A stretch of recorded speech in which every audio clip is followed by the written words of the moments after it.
Hey everyone, welcome. Happy Saturday. Hope everybody's doing well. Welcome back to the stream. All right. So I'm excited.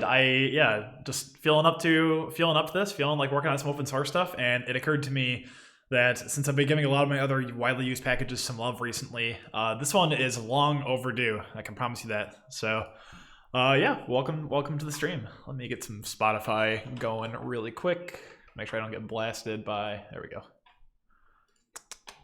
So we'll do that, and then I think probably I will kind of explain where my thought process is at with this stuff, and we'll get it figured out. Okay, there we go. Cheeto Bandito, welcome to the stream. Thank you for the follow. Nice username. Cameron LD Roberts, welcome to the stream as well. Thank you. Yeah, so some historical context here. Oh, shoot. You know what? I never opened up a Chrome. Okay. Hang on one sec. I gotta log into Chrome or log into GitHub in a guest browser. GitHub. Got to get the creds. Got to do the two-factor dance. Well, YubiKey dance, I suppose. Let's see here. Okay. So, if I do, yeah. There we go. All right, we are logged in. Good stuff. So, this is a package I authored a long time ago, and so kind of some history here. So first of all, this is pretty widely used. This has been used in a lot of interesting places. Basically, the idea is this implements Linux packet sockets, which at the time I called raw sockets, which are not the same thing, because raw sockets on Linux, I believe, are like raw IP sockets. So misnomer number one. There is support for BSD in this, but I have never really tested it or supported it, and I don't think it integrates with the runtime network polar. But again, people continue to use this library. So when did I commit this? 7 years ago, initial commit. 2015. Wow. Yeah, so this was the first Go 1.4. This was the first like big low-level networking library I ever did in Go, and it's been out there for quite some time. People use it. You can use it to send and receive raw Ethernet frames, which is pretty cool. Are you feeling old yet? Yeah, a little bit. So go get -d to download devs memories. Yeah, I know, right? Yeah. Wow. Does this even have a Go mod? Oh, it does. Okay, it does have a Go mod 3 years ago. Yeah. So needless to say, this is something that people do use. It has been much, kind of unloved for a while. So honestly, my first thought was that I should archive this repo and just kind of start over.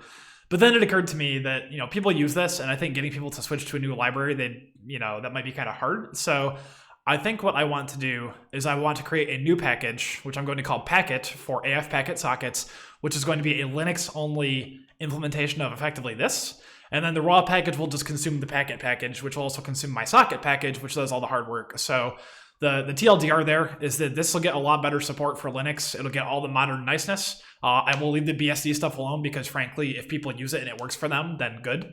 But I will encourage people that if you're writing code for just Linux, move on over to the new one. So, yeah, it's been quite a while, but we're basically going to start over. Using some of the lessons we learned in VSOC, we were able to clean up a lot of things as far as especially connecting to remote. Where am I? I'm missing my... See, the problem is it's Michigan.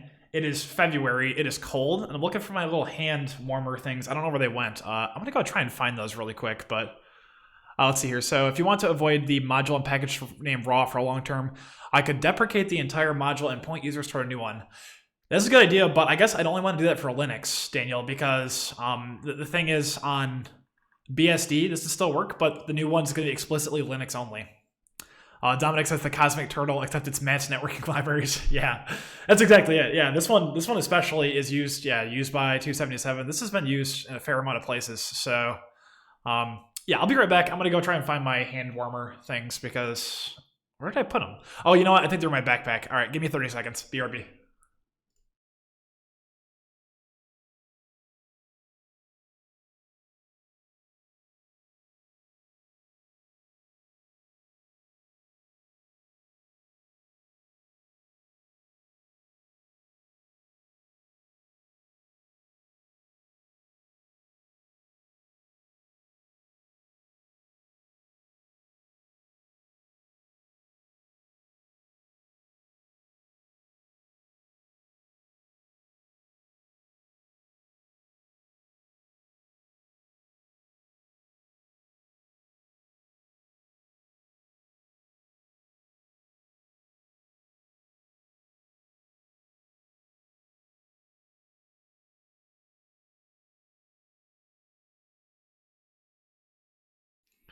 All right, I'm back. Yeah, so I found these. They were in my backpack.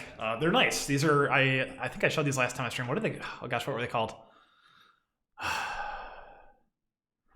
I advertised it last time. I don't remember what they were. Shoot. Okay, hang on one sec. Large Data Bank, welcome. Thank you so much for the 19 months. That is quite impressive, my friend. Thank you so much. I really appreciate the support. Sup, bank? I love it. Oh my gosh, what were these called? Need to check. All right, give me just one sec. I'm gonna open up my email, which I'm definitely not doing on stream. So, because I want to advertise them because I actually really like these, but I don't remember what they're called. No, that's not it. Was it Etsy? No. Keyboard, gloves. No. Oh my gosh, I can't remember what they're called. I feel so bad. I think I tweeted about it. I guess it doesn't really matter. Anyway, yeah, I have like these hand warmer things and they're really nice. So I was going to link them, but I cannot for the life of me remember what they're called. So, all right. Also, I made plans today. So I was going to wait a little bit and have some coffee, but now I kind of want some more. So my girlfriend's going to help me out so I don't have to disappear for 10 minutes again. So that's kind of nice. So Jennifer may make an appearance on stream. I'm not totally sure yet. But yeah, cool. Pre-flight checklist. I don't think I need this anymore. I'll close this out. The banner text is all set. We're good to go. You can close that file. Okay, cool. Yes. So girlfriend reveal. Yeah, exactly. I told her if she wants to, she's welcome to come in. Otherwise, if she just wants to, have me come get the coffee, I don't mind either. So I just got to pay attention here because I'm going to have a delivery coming. Good deal. So yeah, basically I started writing this 7 years ago. TLDR, I want to start over. This needs to be reworked. Everyone knows programmer girlfriends are a myth. Nice try. Yeah, pretty much. You had no idea you had a girlfriend. Yeah, she's awesome for sure. So very, very grateful. Let's see here. Yeah, so if you can't tell, you only really subbed because you thought you had a shot with me. Nice. So if you can't tell, this was kind of an older method of things. Like I used to kind of create these interfaces and abstract over the system calls, and this has just kind of become a whole messy thing, and we can do a lot better. So I want to fix this. I want to make it so that this is not as kind of nasty. And frankly, I feel like the best bet is just kind of to start over. So, well, first of all, we need to tidy up this library a little bit, but I kind of want to start with some new developments. We're going to do that. So, yeah. We're going to make a new package. We're going to do a Go mod in it, and we are going to start, I guess, copying some stuff. So, first of all, let's see, modern conventions. So we're going to need GitHub Actions. We're going to need a license, a README, a changelog eventually. I suspect I'll tag a 1.0 for this pretty quick. Let's see here. You're amazed every time Go mod in it without an argument works. Yeah, I mean, I keep everything. I still have maintained this Go path structure. I've kept a source directory in my home now for the entire 8 years I've been writing Go. So this is just so natural at this point. And it's like whenever I clone somebody else's work, I'll typically put it in here too. So we're just gonna, do we just like copy the entire, why not? Let's copy every file from VSOC because that's mostly set up correctly, and we'll just change things on the fly. So you clone most things to your temp. Yeah, I have a temp directory in my home too. So like something if I really think I'm gonna need it for just a little bit of time and I'm gonna eventually blow it away, I've got a temp directory in my home. Okay, so Linux integration test. I don't think we're gonna need integration tests for this. Linux test, macOS test. These are the same. These are the same thing. In one of my packages now, I have like a matrix that'll build for both, and that's exactly what I want to do, so I'll have to do that too. So let's see here. Daniel says, you dropped the whole Go path structure in home. You group directories per role and project now like other languages. Which will presumably work better for dropping Go work files around. Yeah, that's a good question. Go.work. Yeah. Wait, large data bank, you didn't know about GoPath? Hang on, really? Really?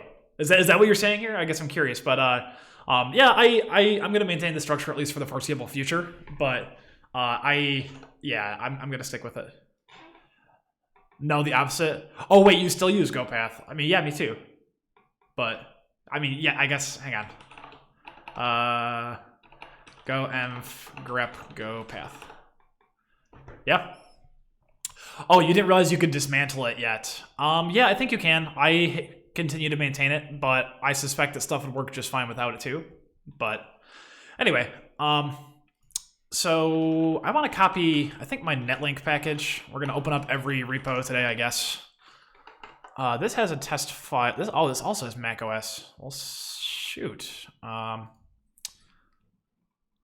I feel like there's a way to run a GitHub builds matrix on both, right? So matrix, let's see here. Which of my packages runs on tests on both? Is it Corad? Let's find out. Linux test? Nope. Socket. It's got to be the socket library, right?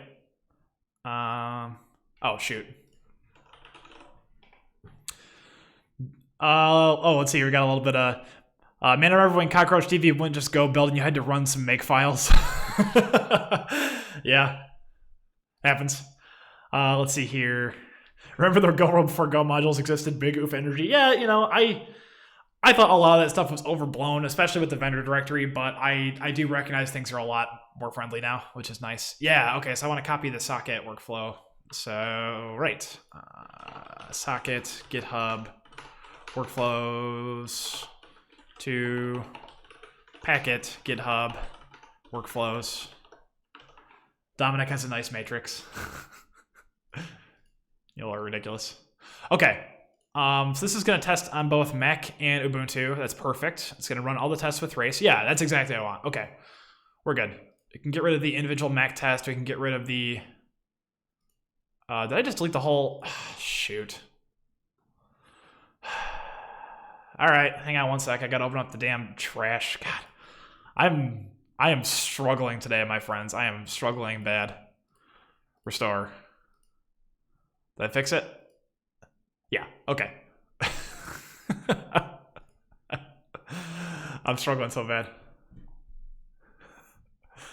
I think that you think that if we had modules from day one, they'd be a lot worse than what we got now. Yeah, I agree. It's one of those things where, you know, Go took the time, yeah, much like generics, I think. We've come up with something that I feel like is going to be a lot better in the long run. GoPath, let us experiment for a decade. Yeah, exactly. If your hands get cold, you can also go back to depth to ensure you burn some CPU. Yeesh. VIP. There you go. Welcome, Daniel. Daniel totally deserves VIP status for sure. Yeah, you know, I'll be honest. I actually set out the whole dep thing. I didn't use. It worked. Did we use? Oh my gosh, GoDep? I don't know. We used something in DigitalOcean to manage the mono repo for a little bit. We never did convert to dep. I actually have never really used dep. I tried to build a couple of projects with it, but I used vendor for quite a long time. And frankly, I kind of waited for the whole vgo dep thing to settle down. Like, I recognized there were parts of that weren't handled in a great way. You know, but I kind of just sat that. I kind of sat that one out, to be honest with you. So even though we're writing new code, I guess I'll try and be nice and do Go 112 because that, again, is the minimum version that most things support that I care about, the runtime network polar. Dep is German for idiot, so yikes. Yeah, that was a whole experience for sure. 117, checkout, static check, vet, yeah, on every branch, cool. You're such a Twitch noob, you don't know what VIP even does. I think it allows you to, like, if I were to set, like, subscriber only mode or something, it would, like, allow you to speak through that, I think, but I'm not going to do that anyway, so. It gives you a white and pink diamond. Yeah, that's true too. Hey, what's up, JV Pratt? Welcome, welcome. Right, so changelog, let's see here, go mod, this is going to be mdlayer packet, go. Okay, here's a question for you modules people. If I type go 117 in here, this will still build on older versions of Go, right? It'll just hint you need to upgrade or something. It's like when you got a green sticker in primary school. Okay, cool. Thanks. Yeah, so I'm gonna type Go 117 in here anyway. Integration test. This can all go away, I think. License. This is gonna be 2022 mdlayer MIT vsock. We're gonna replace all the instances of vsock with packet because this is gonna be an AF packet package. The workflow is just called test. So test status, Go reference, and then Go report card. I still use Go report card because I think I write good code. MIT gang. Yeah, for libraries, I feel like MIT is the completely reasonable choice.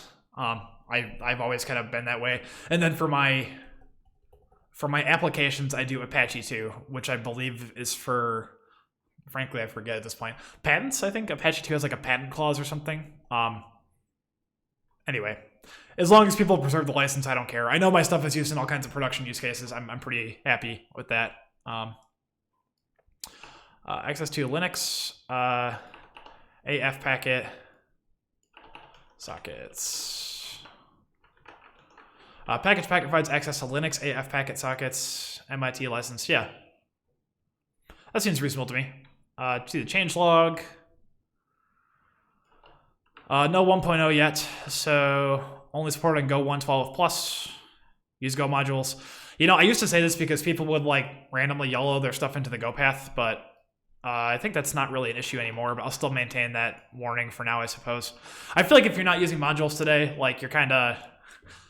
Somebody once told me, you're ice skating uphill was the phrase, and it really pissed me off at the time, but I would say that, like, for example, in 2022, if you are not using Go modules, you are ice skating uphill.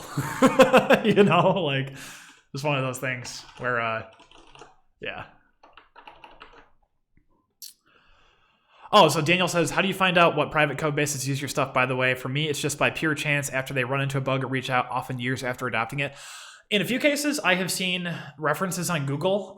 So, for example, I saw that Eero, the Wi-Fi manufacturer that I believe is owned by Amazon now, Eero Inc. had forked my Netlink package, and they were using it for a while, and then it disappeared. And in it, that phone's home, obviously. Yeah, exactly. So, like, I know, like, my Netlink stuff, or at least at one point was running in Eero devices. I know vsock is used in Chromium, or Chromium OS. I know... uroot, the whole uroot project uses a couple of my projects, and I think that is like the init system for all of like Google's machines and stuff like that, or like their boot up firmware. I forget exactly. So needless to say, like I know, like having talked to people and learned like where things exist, like I know that my stuff is pretty widely deployed, which is cool. So that makes me happy. But as far as like proprietary code bases, I'm not sure. If people don't disclose to me, then it is humbling to be in your presence. Whatever, man.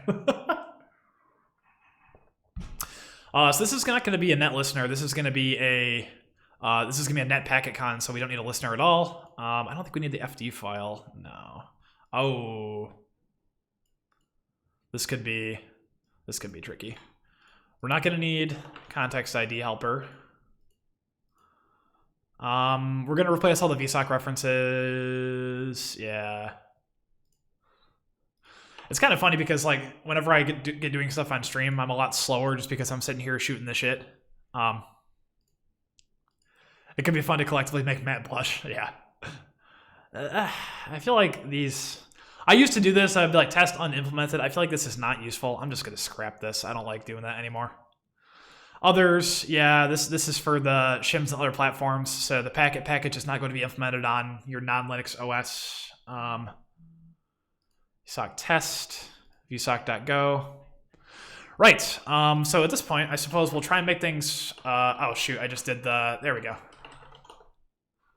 Line 95. Okay, let's make things build, and then we'll do a mass rename, and we'll do a git init. Actually, I guess I should probably do that first of all. So listen will be the constructor for this, or is it going to be dial? What did I call it before? So the raw package, let's see here. It has been a long time, my friends. Let's see.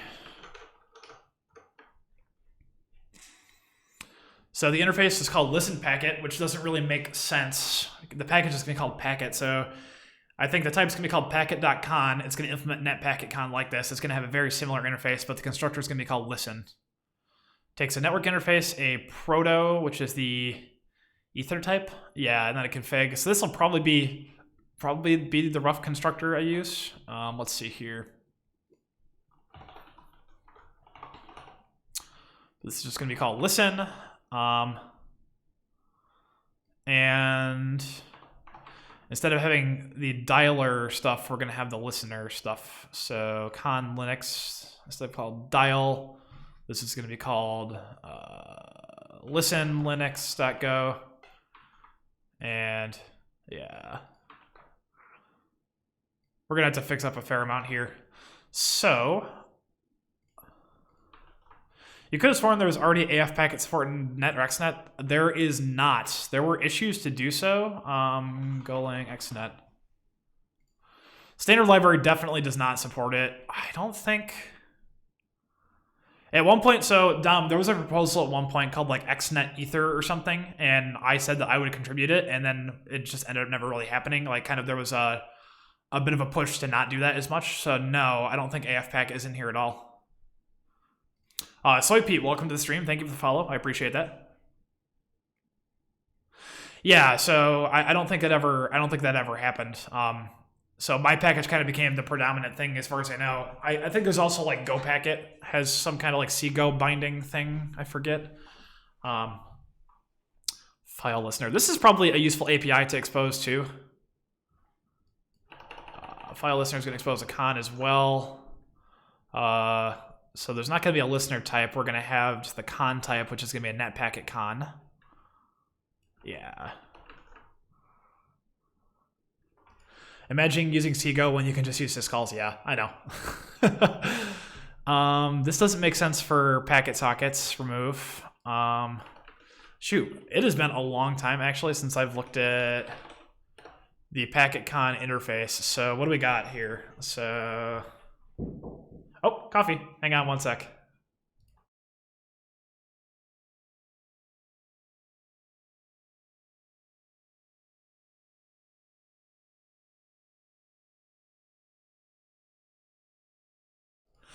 Sorry about that. Coffee delivery. Hey, cheers, my friends. Oh, so good. Except when macOS forces you to use libc instead of syscalls. To be fair, a lot of BSDs and Solaris too. Linux is the exception. Yeah, I find that strange. I guess that like for a lot of languages, like CFFI is low overhead, right? I think Go is probably the exception in that regard. So it's unfortunate, but you know, certainly I appreciate that we can thunk right into assembly from Go. Makes my life much easier for sure. But when it comes to like Rust, for example, like, you know, the FFI is 0 overhead. You just have to make sure you follow like the rules, like when you're passing stuff between C and Rust. Like you got to make sure you still maintain Rust ownership rules and such in a safe way. So we have read from, write to, close, local address, and then deadlines. Okay, so remote address goes away. This is going to be netpakicon, and we're going to have syscallcon too. The curse of having a smart runtime. Yeah, for sure. For sure. Local address, this is going to be read from, which I believe I implemented previously as a receive message. This is going to be write to. What are the signatures for those? Netadder. Yeah. Read from gives you the address. But yeah, most OSs assume that every process links in libc and don't have stable syscalls. I guess I'm not an operating systems designer. I feel like Linux did it the correct way. Like, I feel like maintaining syscall stability is a good thing, I would say, but I'm not an expert, of course. Whereas Linux will never break user space. Yeah, exactly. We're gonna need to fix these for now. I'll just panic. To do. Let's get it to compile first. Deadlines. Yep. Socketcon. Sweet. Netcon. Netpakicon. You strongly agree? Yeah. I guess maybe because we're Go people, we're a little biased in that way, but I think it seems strange to Oh gosh, this function. Getting net op error correct is really hard. Smarter net op error. Yeah, this might be rough, but so there is no remote. There's just the local. No remote. We do need an address type, but the address is whatever the AF packet addresses are. So we got to open up. So let's see here. What do we have open? The stream Preflight. Yeah, I can close that now. Do I have packet open? I've got raw open. Okay, yeah. So set BPF. We're going to want helpers like this too, but the socket library can do a lot of that for us. So if you're revamping an old code base, you'd also want to consider error wrapping. That's true. Don't get mad started on error wrapping. Yeah, you know, I feel like with me being primarily a libraries author, I try to be pretty hands-off, and like I'll return like, you know, your like net op errors and stuff, but it's like I tend to not wrap a whole lot in my libraries. In my applications, I certainly do, but I certainly see your point. I guess ideally, if I can, I'd still like to support Go 112, and that doesn't have the errors package. I know that's silly at this point, but people still use it on LTS shit, so I'm kind of stuck with it, you know?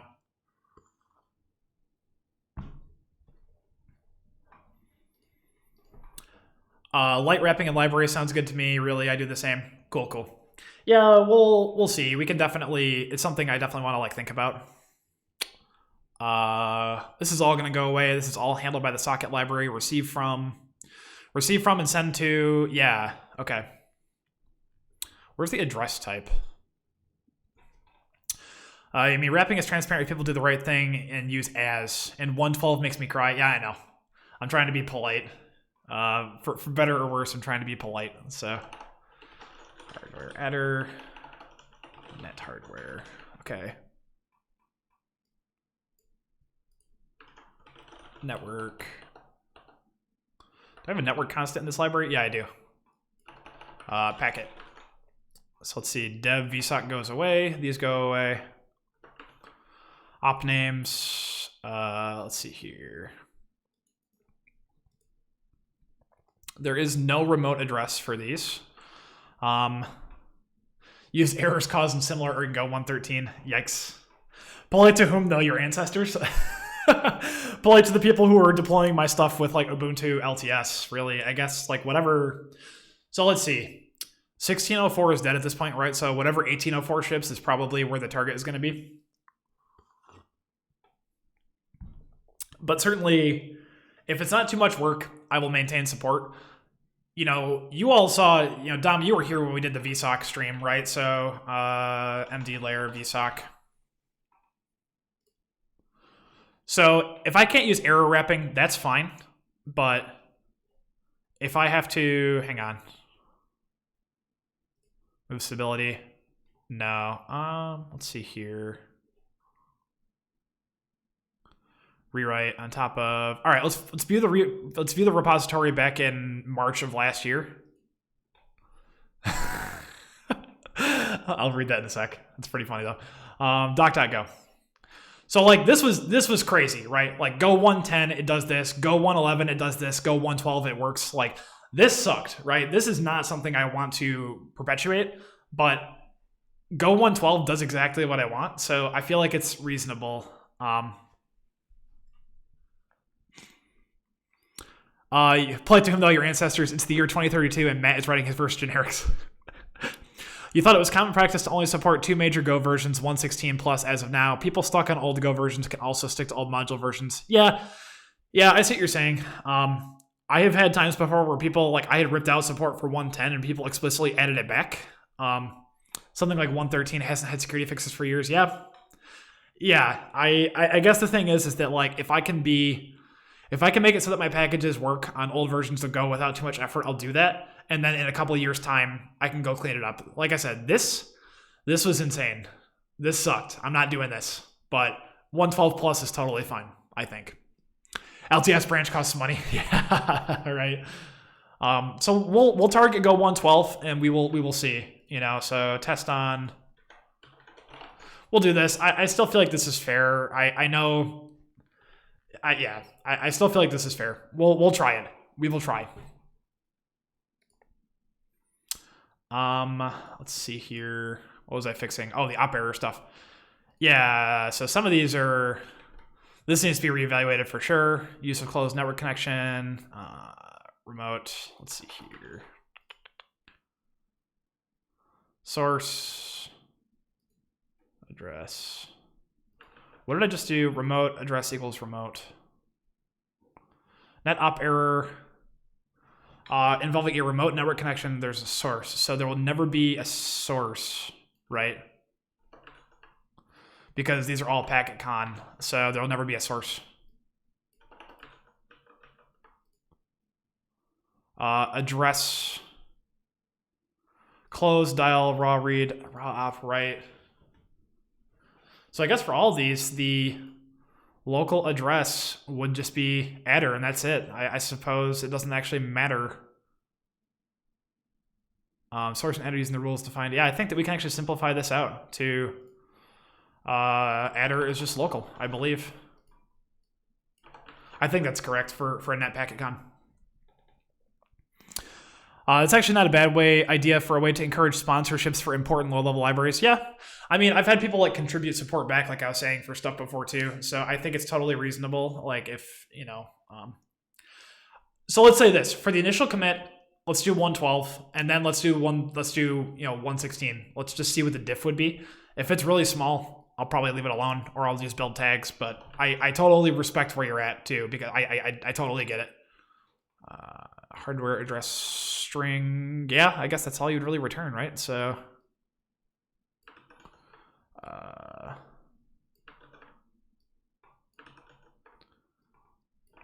okay. File name goes away. It's cool. We can simplify a lot of stuff out of this because we don't have to implement netcon and netlistener, which are, I feel like, harder than packetcon. Okay, so no remote address available, but we do have the listen.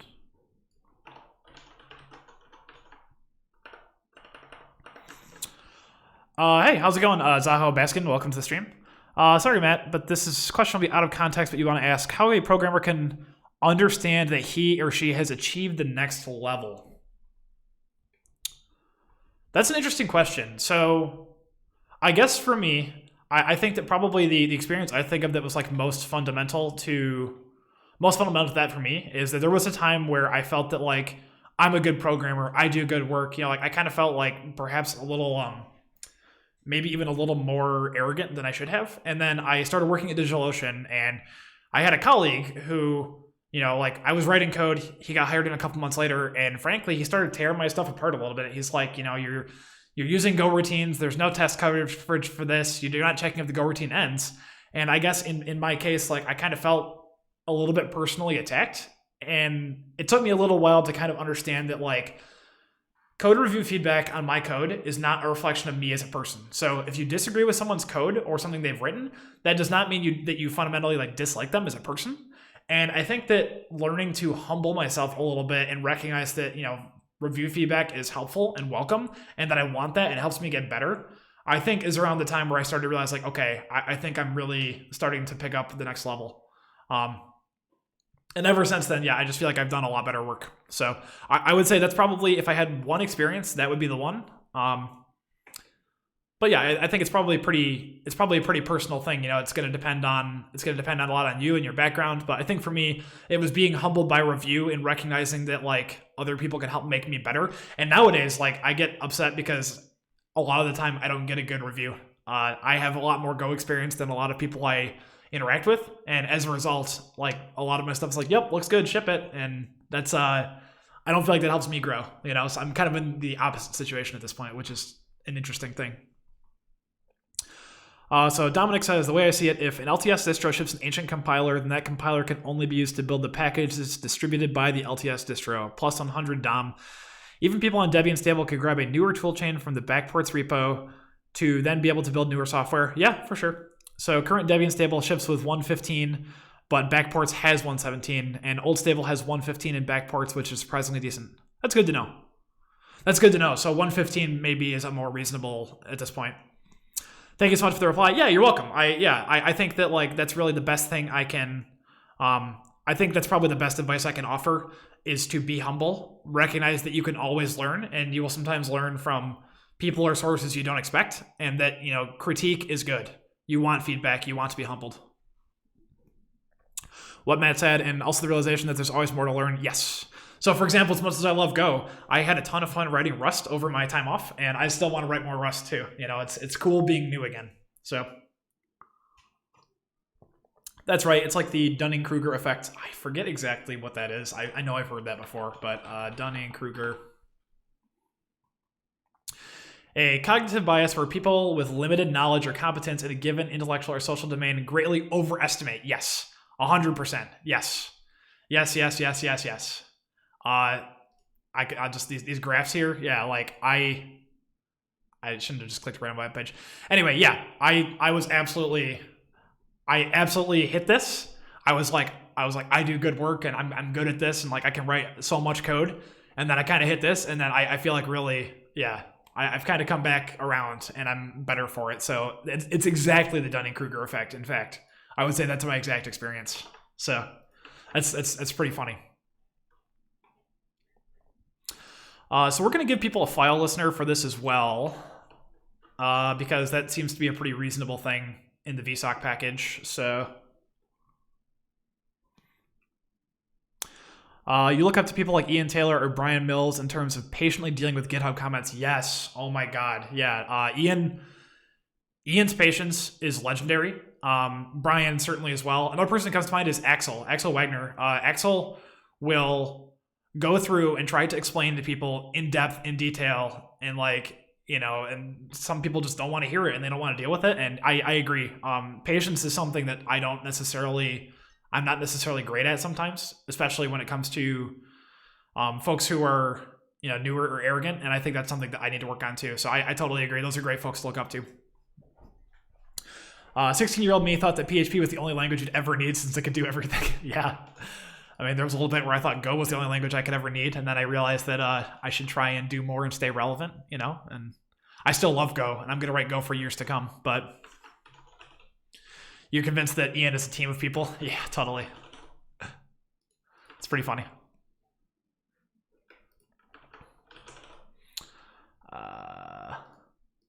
Is the network reported in netop error? Yep, network equals packet.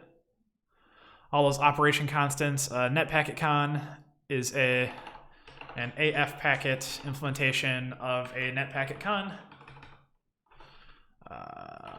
Linux packet sockets, AF packet. Let's spell it out too. So is it man7 packet? Yeah.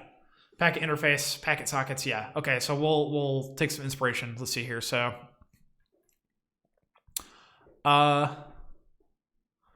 packet socket provides access to Linux, packet sockets, AF packet. What did I just type in that other file? Linux packet sockets, AF packet. Packet sockets, AF packet. I feel like that's a good description. So cool. We're gonna need to make a GitHub repo pretty quick here. I might have already read this, but I'm convinced Ian is a team of people. Yeah, absolutely. Ian keeps quite busy, that is for sure. Let's make a new repo. So it's actually up here, isn't it? mdlayer packet. The description is whatever we just wrote. So package packet provides access to Linux packet sockets, AF packet. Backticks don't work in this. MIT licensed, public. Why would it default to private? That seems strange. I guess maybe it makes sense to default. Empty repo. I'm gonna have the license and everything else. So cool. Let's see here. So git remote add origin GitHub mdlayer packet. Right. So readme license GitHub workflows, and then like a doc.go is where I like to start with these things. So close others. So we have the readme. We will have a doc.go. Package packet provides close access to Linux packet sockets, AF packet, MIT license. Do I usually include the license in the doc comment? You didn't know you could add origins with that syntax? Oh, I guess that's the syntax I've always used. I actually have no idea what any other syntax would be. Do I describe the? No, I don't mention the license. Okay. But yeah, that's the way I've always done it. Git remote add origin, or if I do a fork, I do git remote add fork. For what it's worth, the GitHub colon thing is an SSH alias or an SSH config I have set up. Like, same. That is the one true syntax. Yeah, so I guess I'd be curious to see what the alternative is. Git is one of those things where I maintain a healthy fear, and frankly, I probably don't know as much as I should, considering how long I've been using it. You know, it's just one of those things where I find something that works and I try and stick to it. Stay in my lane, if you will, which is not a great phrase necessarily, but yeah. Anyway, package packet. Okay. So static check latest always on 117, test on 112 and 117. Run all the tests on Mac and Linux. Make sure it at least builds on Mac. We got a Go mod tidy. Let's go get the newest versions of everything. To be fair, Git has like 70 commands and no one should ever need to know half of them. Yep. You're a big fan of, TV. You know, I met TV at the first GopherCon forever and ever ago, and I was wasted. That was back in Party Mat days for sure, and I was wasted. And I learned about Bazel, like the Fuse library that Tommy wrote, and it was amazing. Cool. LOL. Yeah, it's been a very long time, but that was a lot of fun.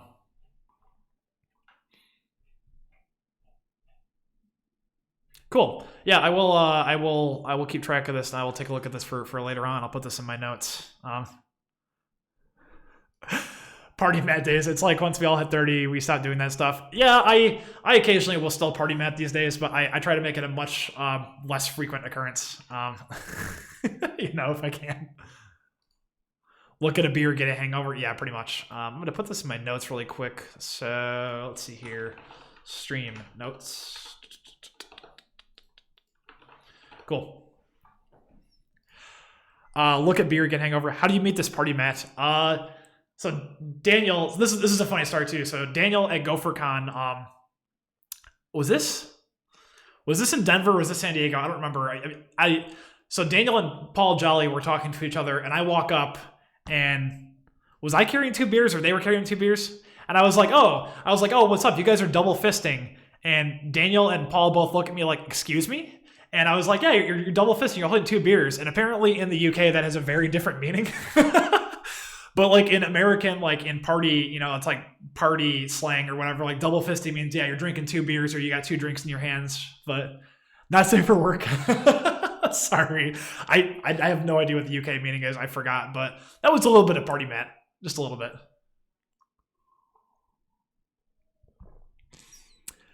Send care packages to his P.O. box full of whiskey. Yeah, I don't have a P.O. box. Maybe I should. No fisting at my parties. Yeah. Pretty funny. Okay. So we're tidied. You know what? Is 020 the last release of Socket? Hang on. GitHub.com, mdlayer, Socket. But yeah, so it's just pretty funny walking up to Daniel and Paul and having that experience. Who's in for GopherCamp Florida? I will be there. I'm very excited. I'm super pumped to meet Large Databank in person for the first time. It's really funny because like we've never seen each other in real life, you know. But I would certainly consider Jordan a friend, and I appreciate his stream and his work, and I'm super excited. So that's gonna be great.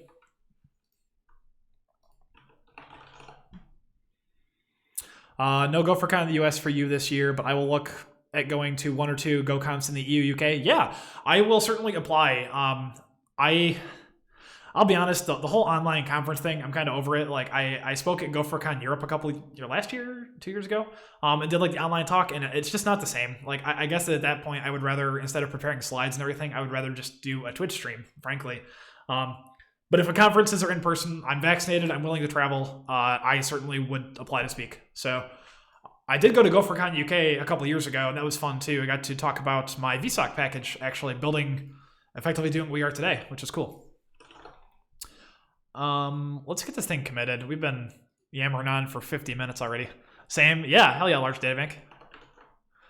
Change log. Let's see here. Unreleased, nothing. +1, you'll only set up a talk if you go there in person. Otherwise, a remote meetup talk is a lot more chill. I totally agree.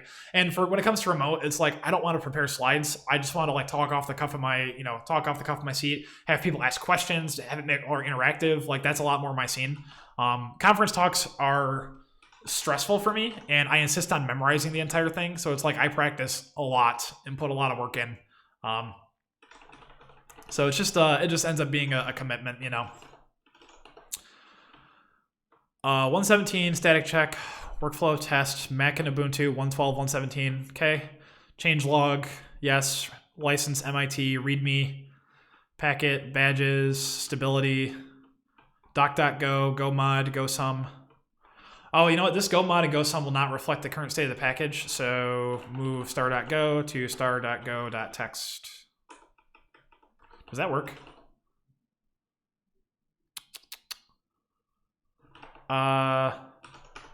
Star to packet. Shoot. Okay, really quick. Star.go to temp. Move temp to doc.go. I'm trying to get my go mod cleaned up. All right, we're gonna move this outside to temp YOLO. Okay. Yeah, I just wanna clean this up as much as possible. From an outsider perspective, the .go talk seemed like the most stressful because they were so clean. .go's stage and short time slices did add to the tension for sure. Plus a single track, yeah, I can only imagine. I've never been to .go's held in Paris, right? I've never been to Paris. I've only been to Europe twice. I went to Denmark for KubeCon Copenhagen, and then I went to the UK for GopherCon UK, and that's been it. I was really excited to go to GopherCon Europe in Germany, but of course that didn't work out, Packet, initial commit. It's a shame, Initial packet, commit. I've got this thing that forces you to set an identity in your Git configuration because I like making sure my commits are attributed to me personally or me at work, and that's definitely useful. Cool. Origin head. Let's go make sure it builds really quick. This is mdlayer packet. Test go reference. Did I break the markdown for the go report card? Here we go. It's just empty, so it should build just fine. 117, yeah. To me, GopherCon UK is perhaps the best round. You're multiple tracks and enough time to socialize, chat, hack. Yeah, totally. I had a total blast when I went that one year. That was really great. It was super cool getting to meet like Roger, and I had a great time hanging out with like Axel and like you and like it's awesome. Just getting to meet folks. Getting to meet folks in person is amazing.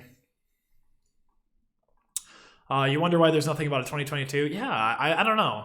I think last year I had reached out and I was like, hey, is this happening? Because like I want to apply. Like the CFP was open, and I think that I'm not sure how it ended up happening, but okay. So let's move back all those temp. Shoot. YOLO star.go files. vsoc.go becomes packet.go, and then vsoc Linux. Packet Linux test.go, sock others, packet others.go.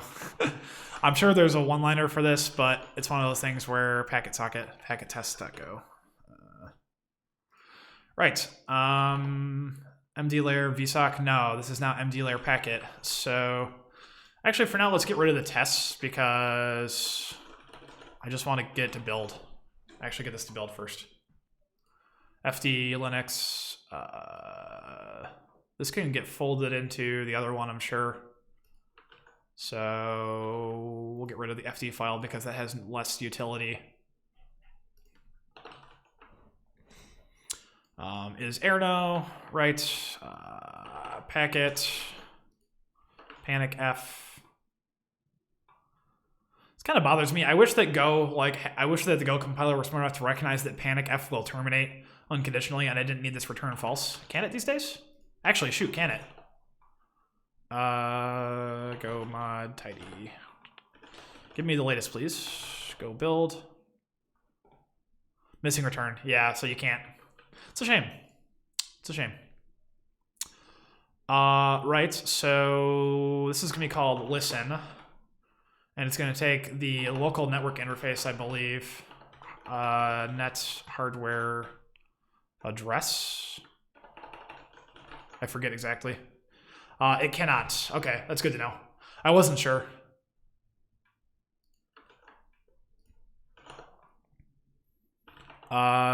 This is listen Linux. Did I rename this by accident? So listen Linux, this is gonna be packetlinux.go.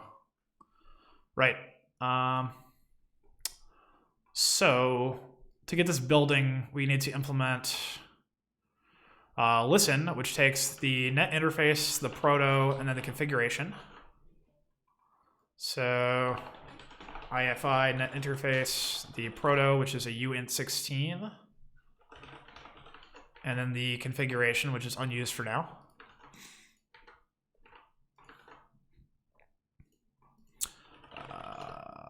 Let's see here, 47. Okay, let's start picking these errors off really quick.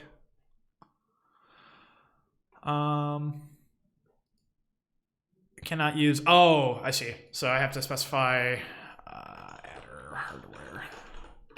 This has to be a net adder implementation, which this is. So file listener is going to be the same sort of deal. We put a shim in here. We're eventually going to plug it in.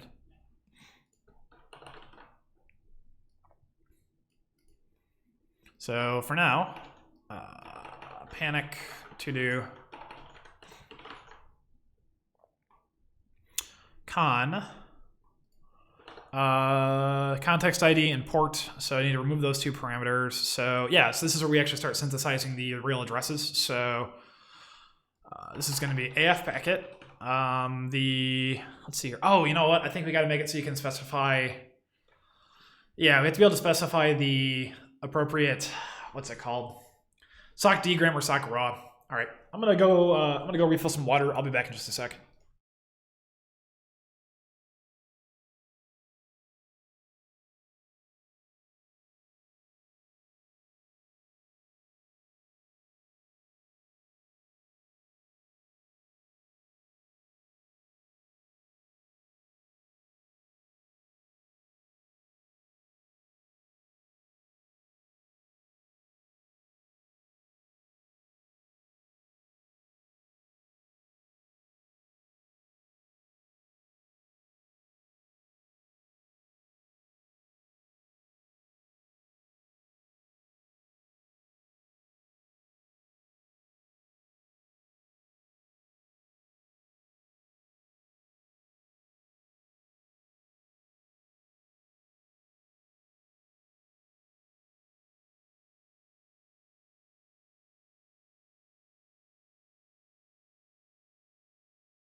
Got some jokers in the chat over there.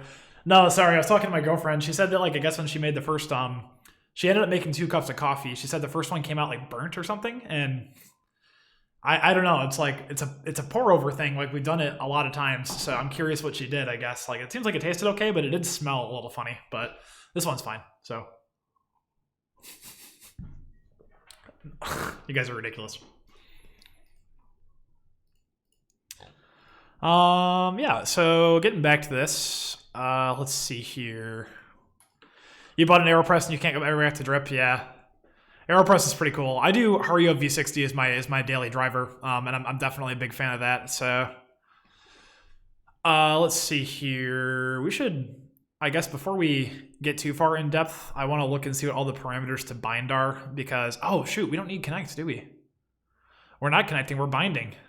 Yeah, that's right. So socket bind. This is easy mode. Hell yeah. Let's see here. You need a good burr grinder. So I bought this guy. I was debating between this and one of the higher end Barazzas. Yeah, $300. So, but it's nice. It grinds a max of 80 grams at a time because it's got this small hopper on the top. So the intent is that like you keep your coffee in a separate container. You don't load it up like once a week. The thing is very aesthetic looking. Yeah, it's nice. I'm a big fan. I've got their kettle too and their containers. So my counter does not look dissimilar to this actually. $300 is steep, too rich for your blood. Yeah, I get it. The thing is with me is that like it's something I use every damn day. It's worth the cost, but I understand where you're at too. Let's see here. So sock adder link layer. So man 7 packet. Instead of cargo culting, I want to read about this really quick. Model counter. You got a small bird grinder here in the UK for about 70 USD and it's been working for years. Yeah, I mean you can certainly go. You can go all over the place. Like so, what I used to have was the Barazza. How many tabs do I have open right now? A few. Let's clean up. Barazza Encore. Used to have this guy, 100 and yeah. So like, is this the newer? Might be like a newer release or something, but it's nice. It's a little loud. Otherwise, I liked it. I was just I was considering getting something different, and my brother needed a grinder. So the Niche Zero is expensive, but a great grinder. Good to know. Yeah, the Encore. So actually, my buddy Fatih, so Fatih from the Go ecosystem, Fatih Arslan, he told me that if you're going to buy a grinder, the Barazza Encore is the minimum you should buy. So that was Fatih's words. But I was a fan of that grinder for sure. Sock adder LL. So FYI, grinder is also something very different. That's true. So we have the interface number, the hardware type, the packet type, the length of the address, and then the physical address itself. Doth.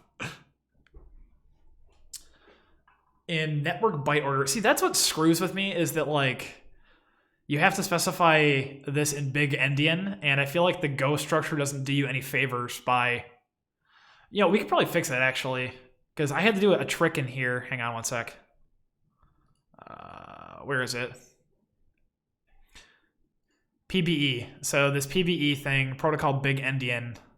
Yeah, I had to. This is silly. Like having to do this in your Go code is gross. So Gavin Belson, I know what grinder is. I have gay friends. Man, I missed that show. Silicon Valley was good. I think my one complaint with that show is that I would have liked to see them actually have some lasting success. Like the ways that things always kind of fell down, like it became kind of predictable, you know, but pretty funny. You know, you're doing network programming when you have to read an actual man page. Yeah, it's just been a long time, so I want to make sure that my assertions and everything still hold. So we're still going to need this. Yeah, this is. I don't like it. I don't like it. So, let's see here. Sock raw, sock dgram. So that's going to need to be configurable as well. So the type int socket proto. Why is the proto 0? Open a packet socket using a specified socket type. Do not specify a protocol to avoid capturing packets which don't match the filter. Interesting. I had totally forgotten the context for this, but the call to bind will set up the correct protocol. Interesting. In the last seasons, it got too predictive. It's still fun, though. Silicon Valley Season 1 was a lot of, this isn't satire, this is a documentary. Yeah. End of Season 1, the jerk algo scene, one of the best scenes in any show ever. Definitely documentary. Yeah. Pretty funny.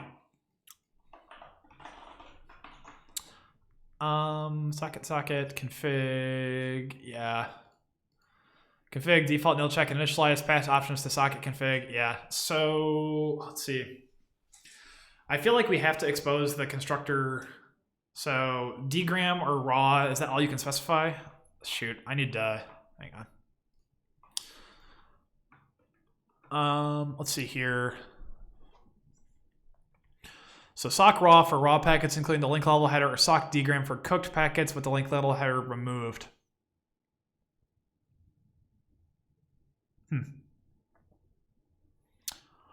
So socket type protocol. I guess I feel like probably we have to expose all these. Maybe we say listen raw and listen datagram. Maybe we have two constructors. I don't know. Let's see here. From the outside perspective, you don't really need a network interface structure popper. We do actually, we need the MAC address and the index. So I guess this hasn't really bothered me before. And again, the file, we're going to have file listener available for more advanced use cases. So that'll be okay. Listen packet. Hang on one sec. Going net. OS file. So we have filecon, file listener, file packetcon. Yeah, so we're going to call this packet filecon. Yeah.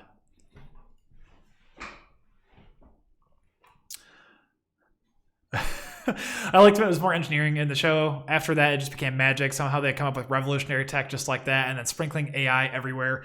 I mean, it's AI that nobody understood, and that went horribly wrong. Seemed realistic. Yeah, true.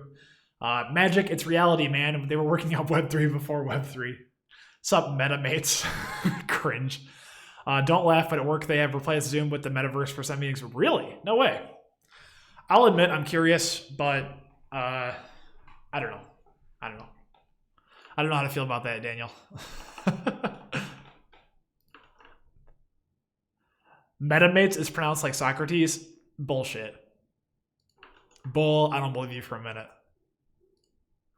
Trying to get me to say dumb stuff on stream. It'll work, so.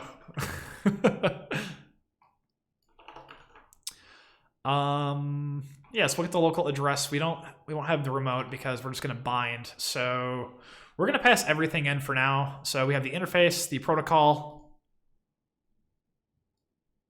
proto-int, socket type protocol. Yeah, so socket type proto config protocol. It makes it more entertaining, Matt. Yeah, totally. Mike Judge is some sort of clairvoyant, nailed it with idiocracy too. Yeah, for sure. Yep, for sure. Okay, so socket type. I'm just gonna spell these out because it's annoying otherwise. So I suppose we need to make sure protocol is in range. I feel like just specifying an int is more friendly than a uint16, but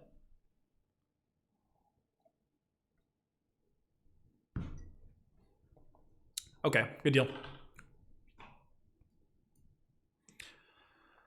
Domain type proto name.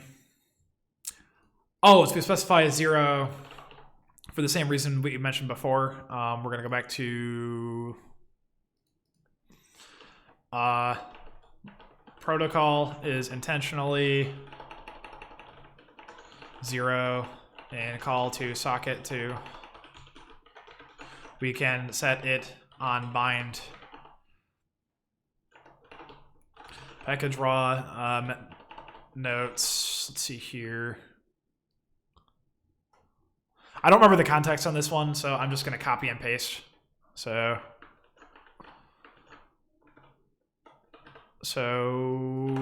yeah, socket type proto 0 network nil configuration nil for now because network namespaces are probably going to be something we're going to want to deal with this, I can imagine. Okay, so we got socket, non-block. No, this package already does this for us, so we don't need to worry about that. So we have the socket con, syscall con, we've already got that, the packet con. We have the BPF filter and then bind. So we need the ability to possibly set a filter before. That'll be a config option, again. Take my watch off. So bind, the only things we specify here are the protocol and big endian and then the interface index. So proto, oh, right, okay. Okay, so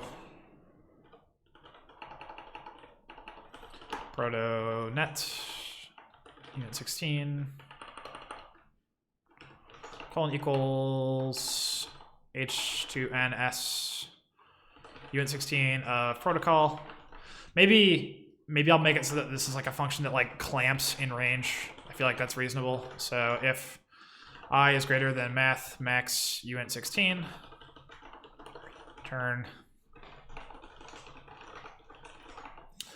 protocol value out of range, because the underlying value can only be here. Then we bind. So that would be C bind Unix sock adder link layer protocol pnet. This is network byte order now. IF index is going to be the index of the interface again. Then we need its MAC address because do we need its MAC address? No, we don't actually. I guess that we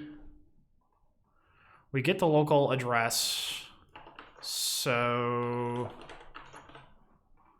the local sock address we close on any errors from any of these functions.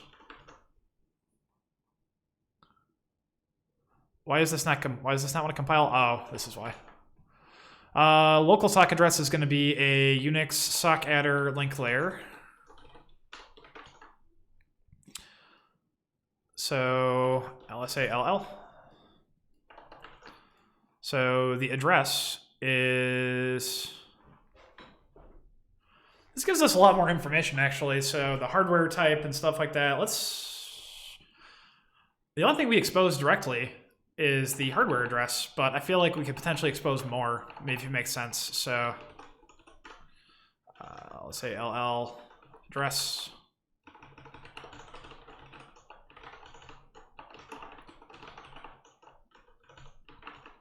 Right. Yeah, so we're at the point now where we're just going to, okay, this will clamp for us.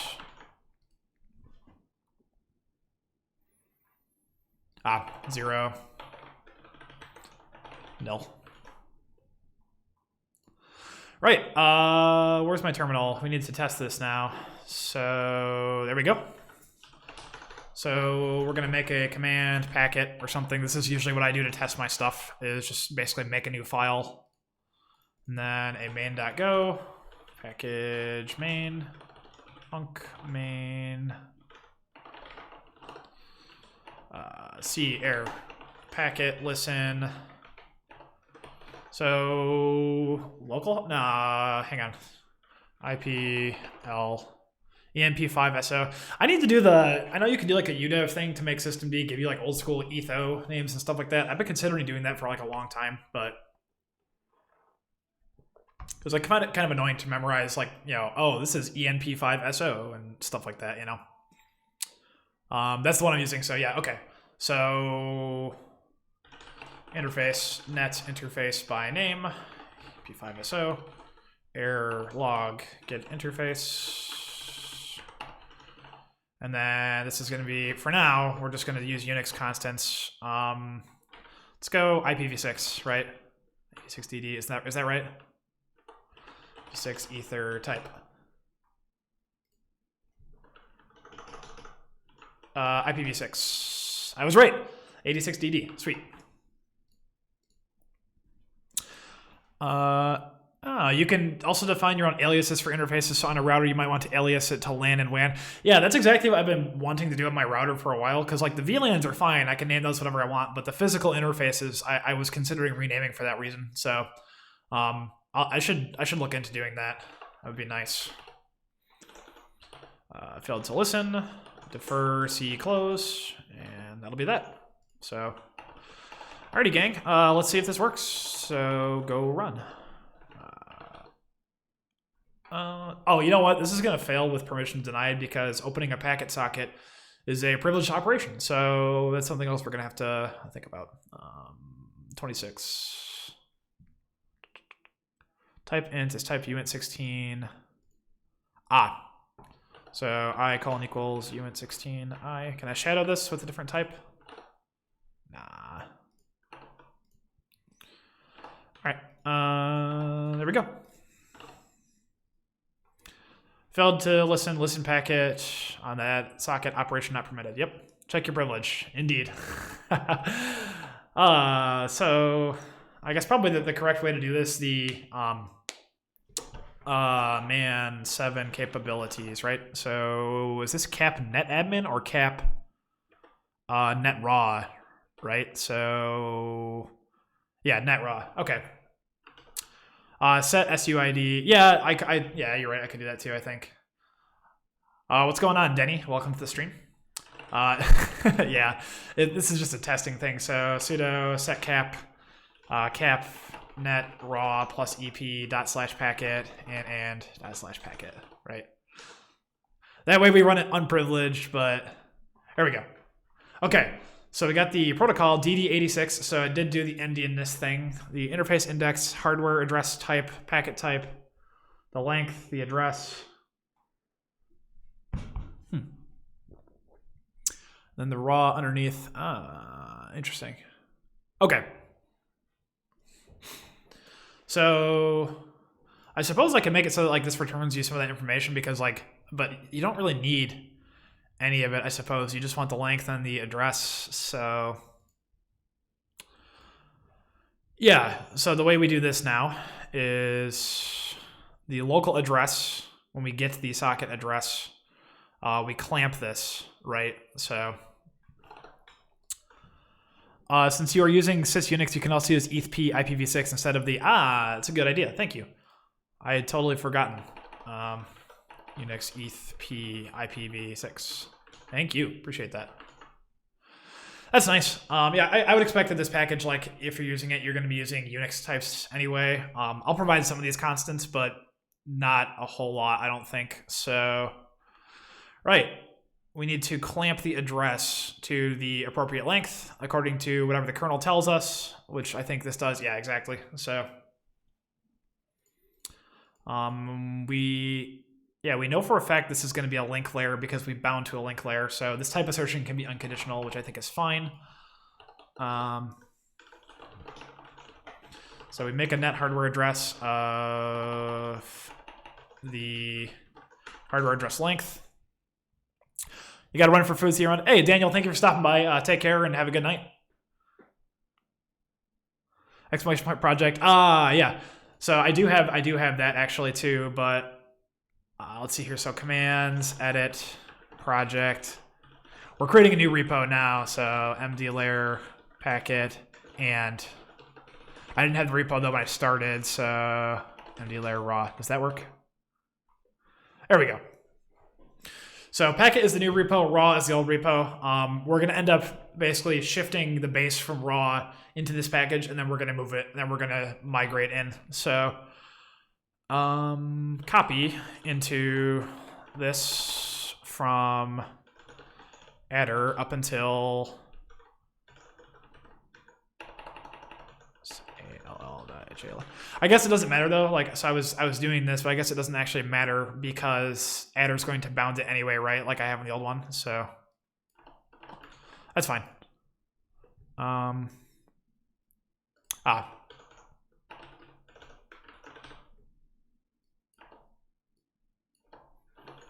Okay.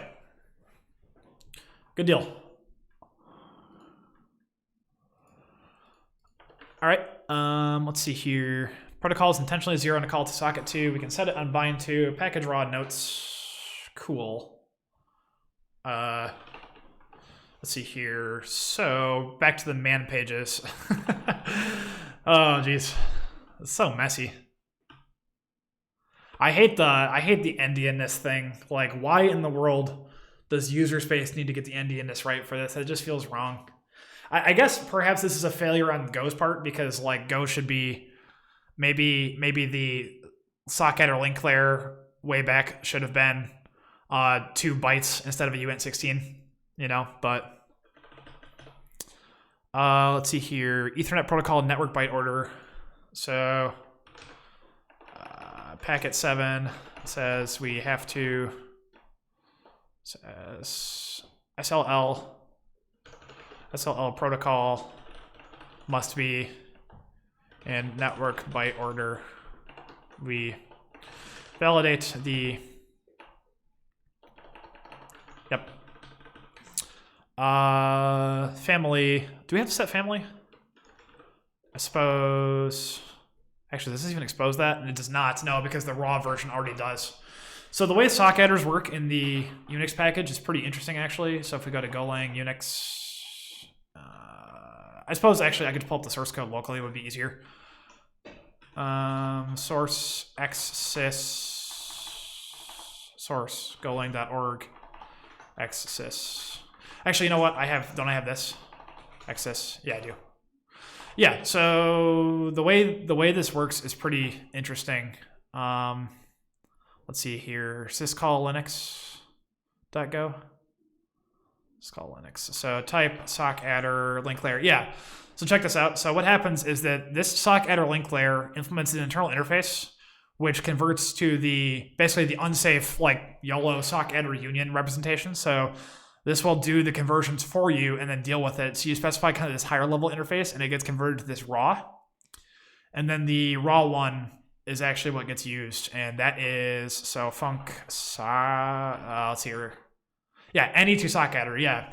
So any to sock adder, this will actually take the raw union and unpack it for you and return something that implements the sock adder interface. So for example, AF packet, this is exactly what we're using right now. It will YOLO unsafe pointer convert back to the raw version, and then the sock adder link layer gets copied out. So every time we have to implement a new address family in this package, we have to add a case to this switch statement. So for example, I added vsock. I also added, I think I added AFXDP, which I still have not messed with. And I also helped out with the TIPC stuff. This was tricky. Basically, the way this worked is that like there's like an address union, and it can be one of 3 different structs. So we came up with a little kind of like a mapping system in here. So TIPC, let's see, sock adder. Yeah, so TIPC adder and interface here that does the YOLO byte packing union stuff for you. I thought this was pretty clever. There was I feel bad. I talked to the person who worked on this several years ago. We met at GopherCon. I can't remember the name at the moment. But they were working on this package, and I was like, yeah, send me a link and we'll figure it out. And we kind of worked out this scheme, which I think was pretty cool. So, hey, good morning, Taryn. How you doing? Welcome to the stream. Hope you're doing well, man. Yeah, I got an early start today even for Eastern time. So, yeah, cool stuff.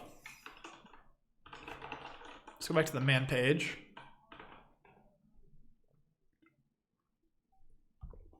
Taryn Pog.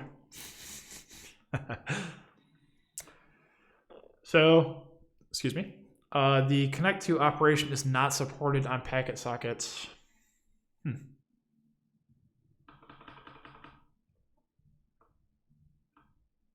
Protocol, interface index, packet type, host for a packet address to the host, broadcast, multicast, other host. These types only make sense for receiving. So I suppose this is something I could consider exposing in the exported interface, because we do want to support promiscuous mode as well. The exact interpretation depends on the device, the physical link layer, address, and its length. So chances are pretty good people are going to use this with Ethernet. I don't know if anybody's ever used this with anything else, but actually, I feel like there was somebody who mentioned they were going to try and do like Wi-Fi frames, but I think Linux, if you just send an Ethernet frame out of like a Wi-Fi interface, it'll just do the conversion for you, even with AF packet, I think, but don't quote me on that. Link layer. Yeah, that's exactly it. I made that joke earlier to myself. I was like, yeah, sock adder link layer.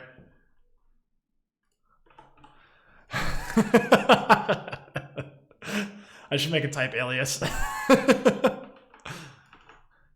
Be a total shit. Sock adder link layer equals Unix sock adder link layer.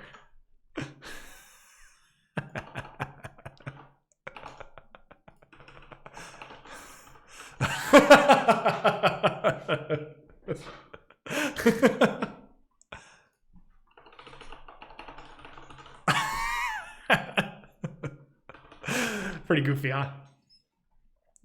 So when you send packets, you can specify family that does it for us, the address, which we will do. The length, the index, the protocol, all other fields should be set to 0. HA type and packet type are set on received packets for your information. So we could consider exposing those. I think would probably make sense. Let's see here, especially because this is a packet socket specific library. So let's see here, to do mdlayer expose SLL HA type and SLL packet type on receive adder only. We should basically commit the shims for this. I wanna. We're copying and pasting a lot from VSOC still, so I wanna. I would really like to get rid of this ebadf crap and stuff. I don't think that we. The problem is I don't remember use of closed network connection. So first of all, is there a Golang xnet? I don't remember if there's a test packetcon or not yet, but if there is, we should use that. Net test packet testcon. There is not test packetcon, but there's probably a CL for doing so. So Miki Ohara was working on a lot of this stuff for like a long time, and he's kind of disappeared the past couple of years. So I should just take whatever was in there and just ship it forward, because this is something I would like anyway. Something I can look at doing. Cool. So I think for the time being, we're gonna simplify this away if we can.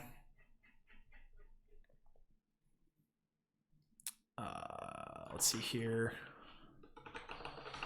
To do mdlayer, try to comply with netpakicon as best as we can. Land a net test test packetcon API upstream. Yeah.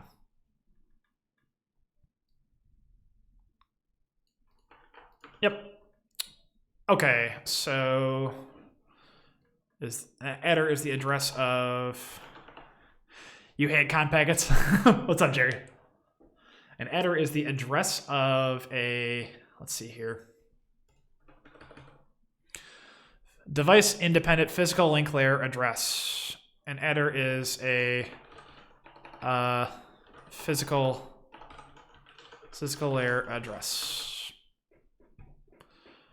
Packet and string.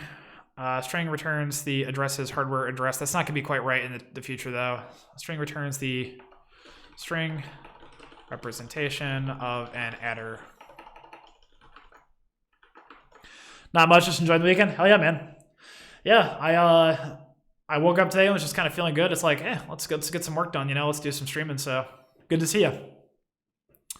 We don't have, let's see here, so op set. Do we use all of these? Op connect? No. Would static check tell me? Static check would tell me if these constants were unused, wouldn't it? ebadf e, right. So for the time being, we can get rid of those.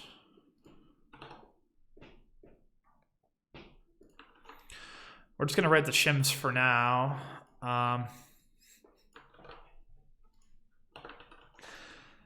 Static check currently fails to find unused constants. Interesting. Okay.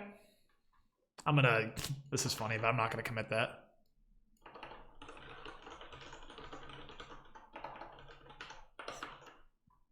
Pretty silly.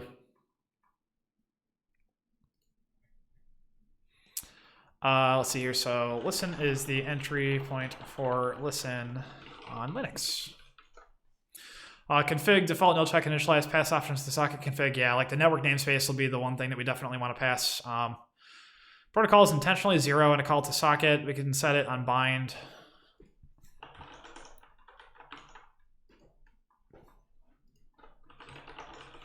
Double check one more time. So in order to bind, we need the interface index. 0 matches any interface. That's interesting. HA type is an ARP type. You can bind to 0. I had no idea. I wonder what the use case would be. I guess, yeah, if you wanted to have like an independent, like a packet bind on every interface, that's interesting.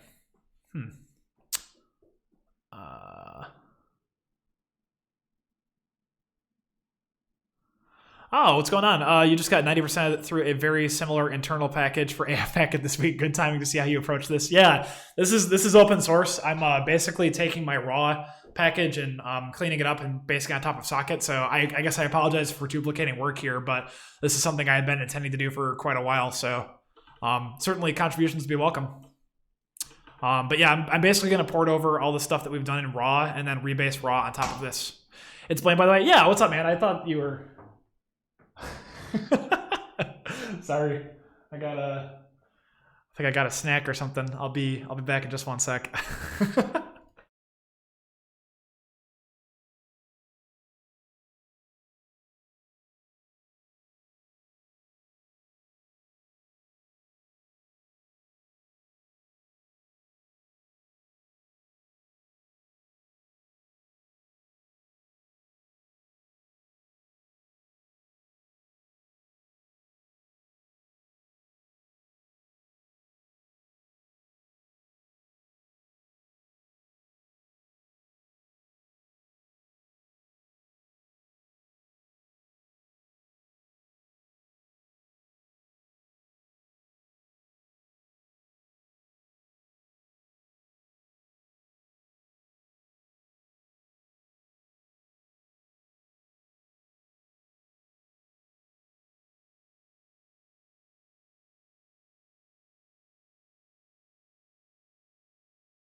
All right, I'm back. Sorry about that. So my girlfriend bought some jelly beans and she picked out all the black, like the anise flavored ones, you know, the black licorice or whatever, and gave them to me. I don't love them, but she hates them, so I guess they're mine now. Yeah, what's up, Blaine? It's good to see you. I thought I recognized the username. I was like, I feel like this is Blaine or but yeah, very cool. The gross ones, yeah. Now you understand defer. Yeah, defer is super helpful for sure. You know, definitely this is kind of gross. It'd be nice if I could clean this up. I suppose I could. I suppose I could do some setup here, and then defer on error. So return bind.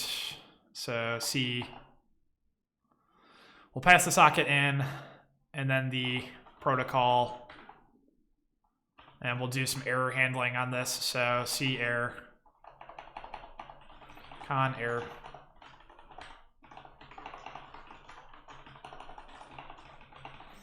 We'll do this to get rid of some error handling or some extra errors. Socket con protocol int. Yeah. Right. Bind takes a C, which is a socket con, no value. Oh, okay. Not a socket con, a regular con. Yeah, black jelly beans are not my favorite thing, certainly, but you know, such is life. Oh shoot, you know, Daniel left, but I believe, yeah, last time we were Twitch streaming, I realized that now we can set GoFumped for using GoPlease, which is great because it gets rid of ugly stuff like this, or when people write their Go functions like this, it just fixes it. It's amazing. To get rid of the close, could I use the named return and check error and defer func? Yes, I could, but I don't really like doing that if I can avoid it. I feel like it's just kind of gross. Like, I think this is a better compromise. Personally, for my stylistic preferences, I like this better, but certainly, yes, that is a valid approach. Index int, so I'll do if index because it'll be more clear. IFI index. But yes, that's absolutely a valid approach.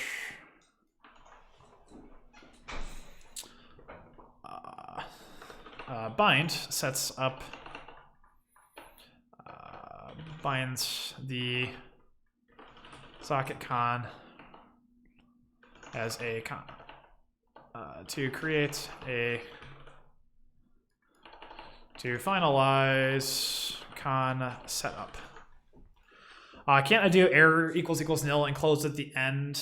No, because in the case of like all these early returns, like I want to make sure I don't leak the socket con because this is registered with the runtime network poller and stuff. And I think that eventually it would get cleaned up, but it's the kind of thing where I feel better if I do an explicit close.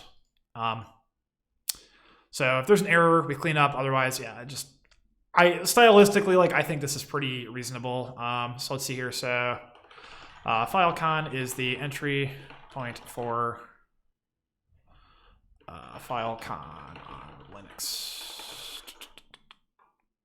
Got it. Yeah, this is all style. The thing I've kind of noticed is that like there's a lot of things that are just kind of like stylistic preferences. So for example, I try not to enforce I have strong opinions about certain things, but I try not to enforce them upon others unless I have a really good reason. And this is one of the things where it's like I just don't really like named returns and stuff, so I'm just going to do this instead. Cool. So going back, this is going to be called filecon. There is no listener struct, but there is going to be a con, which is listen returns a con. The con's backed by a socket con. Okay, so does this build? It does. Does this build on Mac? It does not. Okay, so you suck.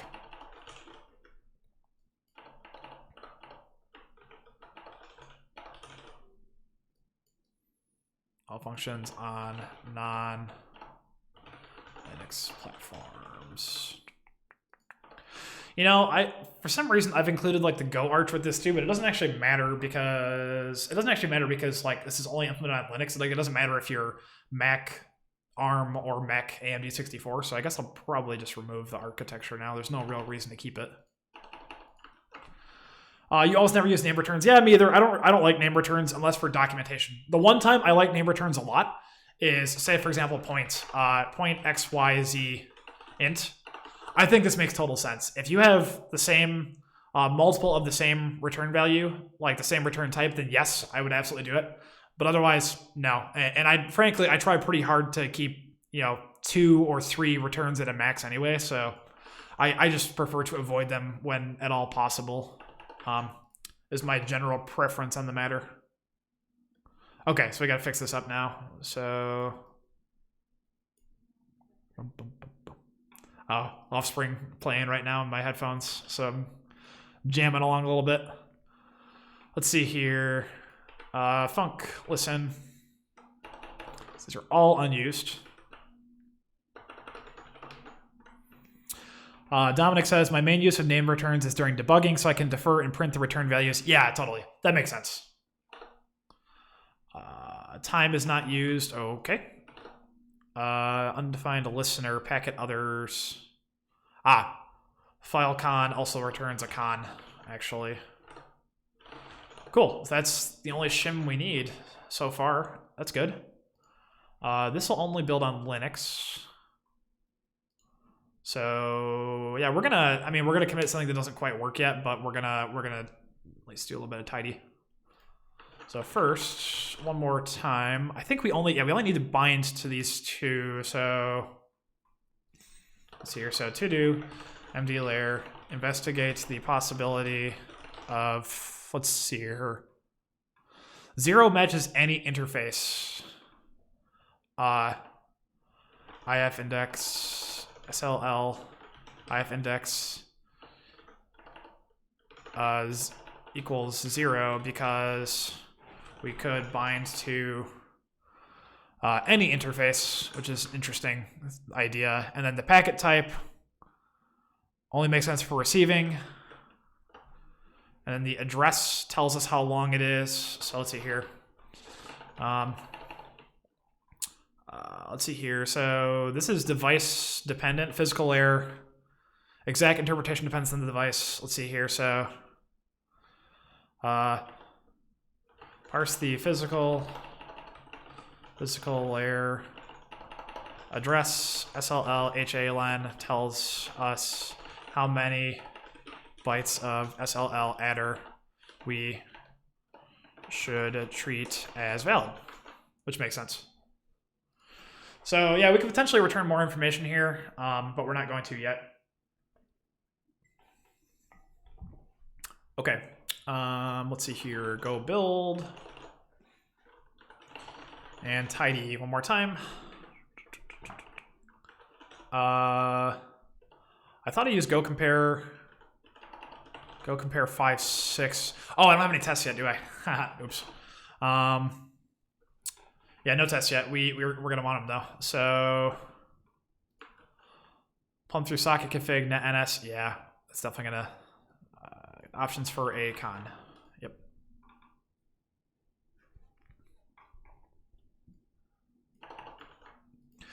We never have remote addresses for this particular type.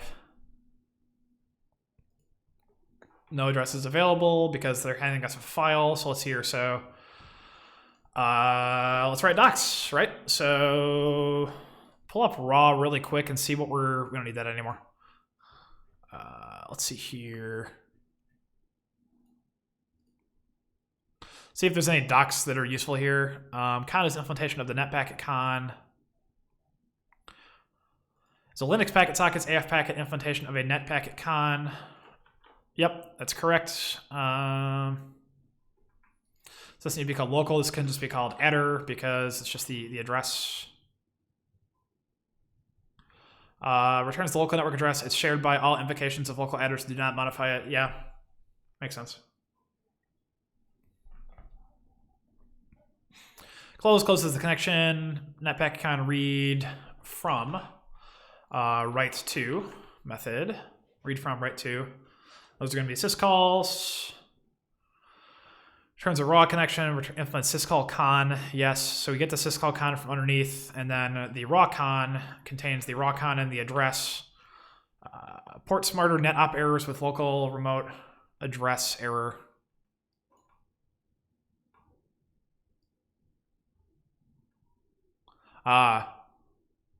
Smarter net op error. Logic into socket cons, syscall con type to avoid the name for the wrapper. Yeah, that would make sense. Because right now, the reason this type exists pretty much is to do the error handling. Also passes the address of the raw con. Maybe instead of panic, return error from unimplemented functions. Yeah, for sure. You're right. I mean, yeah, the thing is right now is I'm just trying to get it to compile. Like I'm planning on fixing this, today actually. But yeah, you're right. I should so return 0 nil errors new to do. That's fine. Yep. Because we're gonna use the socket functions to handle those in a sec here anyway. I'm just trying to kind of tidy it up and then so commit what I have so far. So let's see here. So listen.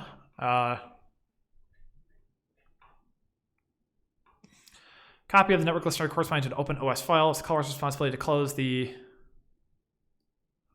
copy of the network connection.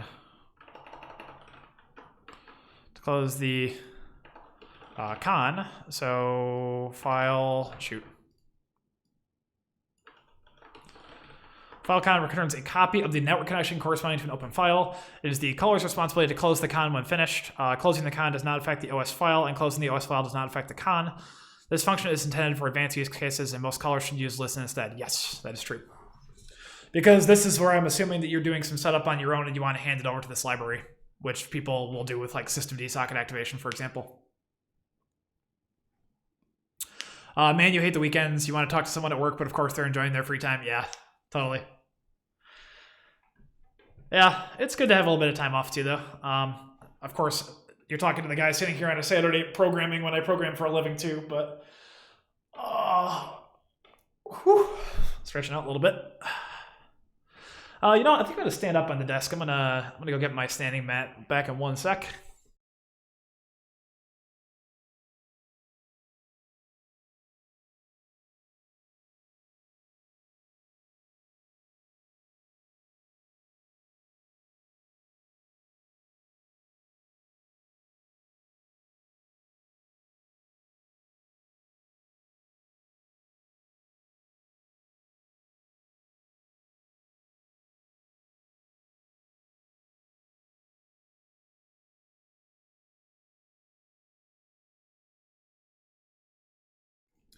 All right, good deal.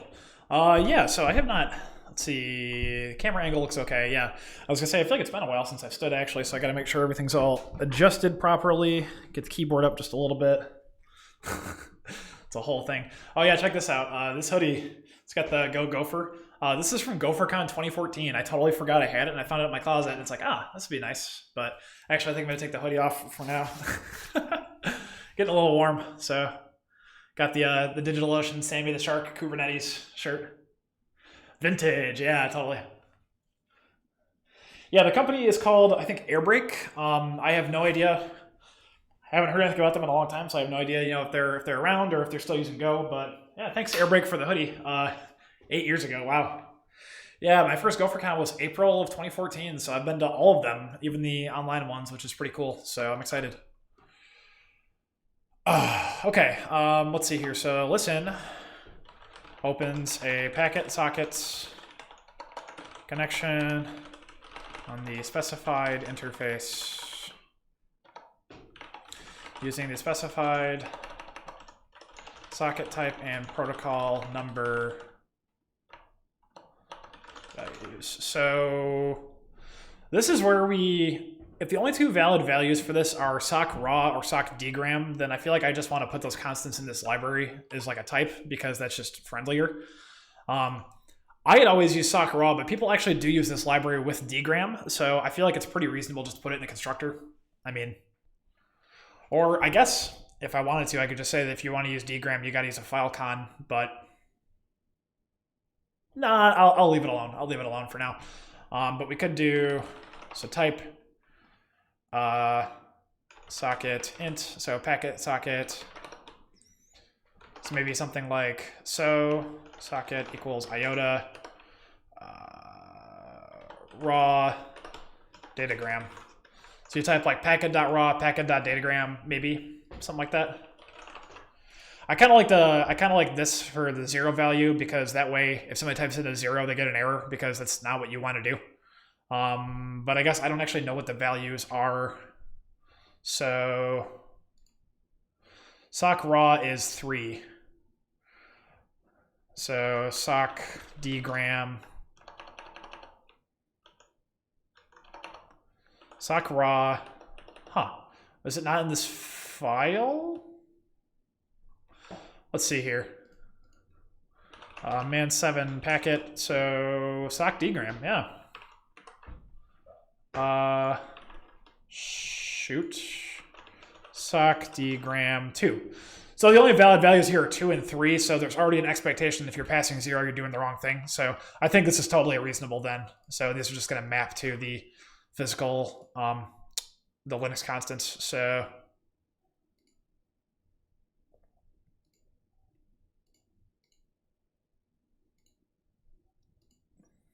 the socket. Let's see here. Specified interface using the, I don't like using specified types, using the given socket type and protocol values. The socket type must be one of the socket constants, raw or datagram. Protocol is, let's see here, how do they document it in here? Protocol type, use bind.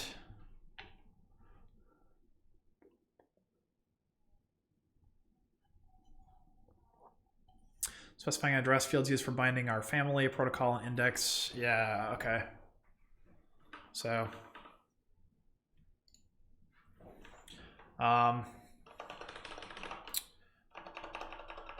if you're using this package, I guess I'm going to assume that, like, you recognize, for example, that protocol is going to be like an ether type or similar. So the socket type must be one of the socket constants, raw or datagram. Protocol is a device-specific value. I mean, what do you call it here? What does this say? All packets of specified protocol type are passed to the packet socket. That's all it says. Packet type contains the packet type. Yeah, there's a lot of options for this. We're gonna expose a lot of things. What would be cool too is if we can play around with this and get zero copy working. I've never messed with that, but I'm in much better shape now to do something like that. So let's see here. The standard Ethernet protocol type in network byte order. So, is that always the case? I actually don't know for sure. So, refer to man7 packet for an explanation of the valid protocol. I don't know. It defaults to the sockets protocol.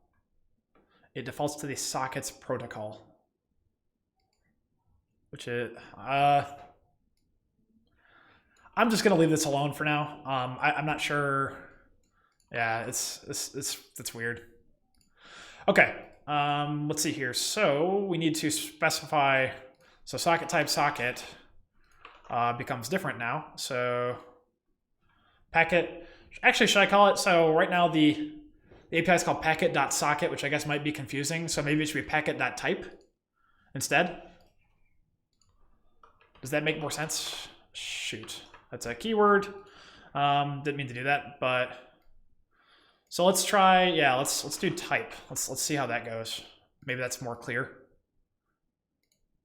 Type. Packet type. Yep. Type is the socket type used when. Type is a socket type value used when creating a con with listen. Possible type values.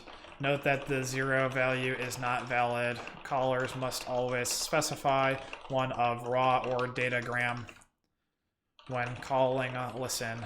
This be one of the socket constants. Type constants. I feel like that's pretty reasonable. So packet.type, packet.raw, packet.datagram. I feel like that makes sense. This will actually now be packet.raw. And then, yeah, if we wanted to get away from the Unix package, which I guess in this case is fine, we'll just, hang on. So IPv6 equals 0x86dd. We'll just pretend like we care about not importing xsys, just because. Cannot use socket. Ah, right. Okay, so we have. I got to do the conversion here.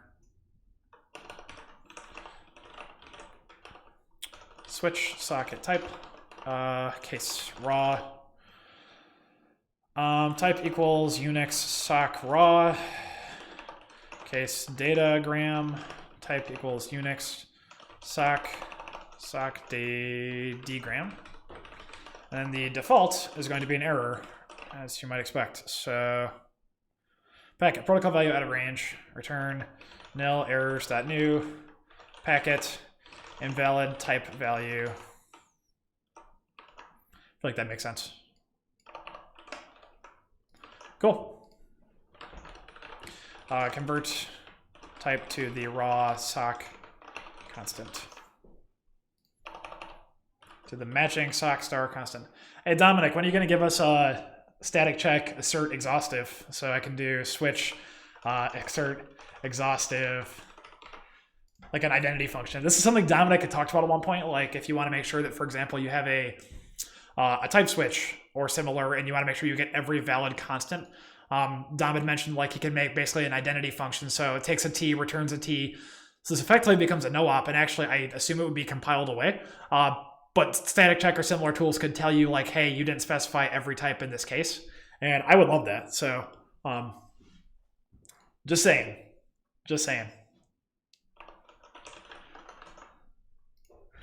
Possibly soon, TM, you have to investigate how the compiler compiles it. Nice. Hell yeah. If you introduce that, I will be day one beta tester for sure. I'll put it in all of my stuff because like that is one thing I sorely miss from Rust is exhaustive enums for sure. So set cap. We'll do this the right way. Cool. That's why we need enums and Go. Yeah, that is the one thing I think I would really like from Rust is enums for sure. Hey, you have a proof of... Oh, what's up, Egon? You have a proof of concept. Sweet. You get why Go does not have some features, but enums, yeah. Enum check. Awesome. Thank you so much. Type letter byte enum check. Error. Wow, that's awesome. Rust is great. I'd love that in Go. And then, so Ember also shares another link. Exhaustive. Checks the exhaustiveness of switches. Oh, I already have this started. What the heck? Running exhaustive will print. Interesting. So this one doesn't need an annotation. Interesting. I guess I will, I could give both these a shot. You mean they added damn generics? Yeah, it'll... I think the enums are a pretty reasonable lift once, you know, generics happen. I suppose we'll see, but these are both cool. That last one seems to assume everything is an enum. Yeah. Definition of enum, definition of exhaustiveness. Yeah, because I guess some of these things would not be enums. Add, subtract, multiply, default. So you missed quotient and remainder. Yeah. So perhaps Egon's here because you could explicitly annotate. You can use it on types, or you can use it on. You pray to God they don't add try catch. I don't think we're getting try catch. I wouldn't worry about that. I'm gonna install this. I'm gonna give this a shot really quick because we've got the author right here in the stream. That's fun, right? So, okay. Not read only. It's never what I want. Oh shoot. Both of them assume that you always want to be exhaustive. Yes, for types I define myself, I do, but yes, not in every case. That's why you add the explicit annotation. Yep, that makes sense. All right, let's give it a shot. So, we have a type here, and for argument's sake, so to clarify, this does build. Enum check. Dot, perhaps? Okay.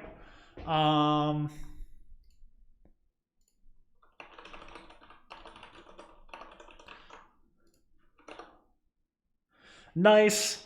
That's sweet. So I guess my question to you is, does this show up in my package documentation? Because I would rather it not. That's the one thing. Go doc dash all.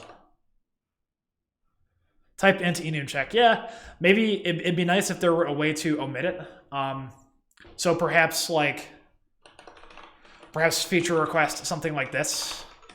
I have no idea. I mean, I don't know for sure. But yeah, this is very cool. I have no problem using this today. But just feature request, it'd be nice if I could make it not appear in my docs. But that's really a small complaint, I think. Very cool though. Thank you for sharing that with me. I will certainly use this.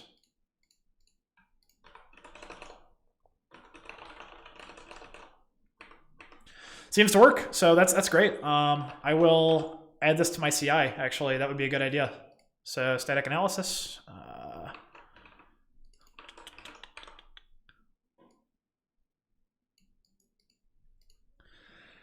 So static check. Name, install, enum check. Very cool. Does enum check also accept the... I guess I have one package for now. It does. Nice. Hell yeah. There are some Go tools that don't accept the syntax, and it makes me sad because it's become second nature, you know? So I type this all the time, so thank you for supporting that. That's very cool. Run enum check.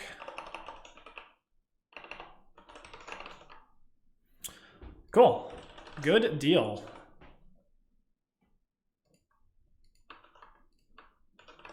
Static check dot.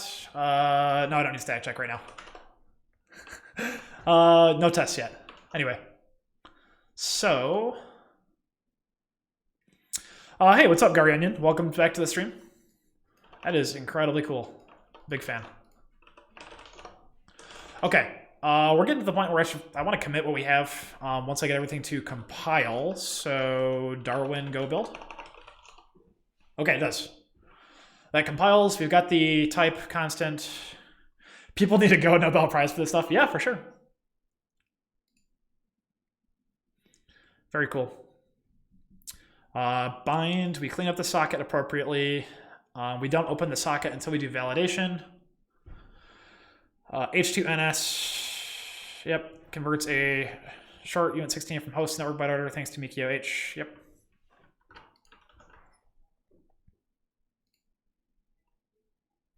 File con. Yeah. This is looking pretty clean at the moment, so I think we're about good to commit. Not on Linux, not on Linux. We don't have an accept. We don't have a dial. Op listen. So let's make sure all these are used. Op closed, op listen. Let's see here. Op raw, control, read, write. Op read, not yet. Op set, op syscall, and then op write. Yeah, so. You agree you were planning to add options to either bypass or not require defaults, such as issue 7. Use package to annotate. Ah, yeah, I see. Yeah, this is like exactly what Dominic had been proposing, essentially, or Dominic had been talking about. Yeah, very cool. Ooh, Spotify is switching over to some metal. I'm okay with that. Must be one of the type constants raw or datagram. Packet sockets connection on the specified interface. Packet sockets connection. Con implements netpakicon. Netpakicon. Closes the connection. Local address. Read from. Write to. Read from. Write to. You were exploring doing switch exhaustive where func t any identity. Yeah, that's hard to read out loud. Cool. Set deadline, read deadline, write deadline.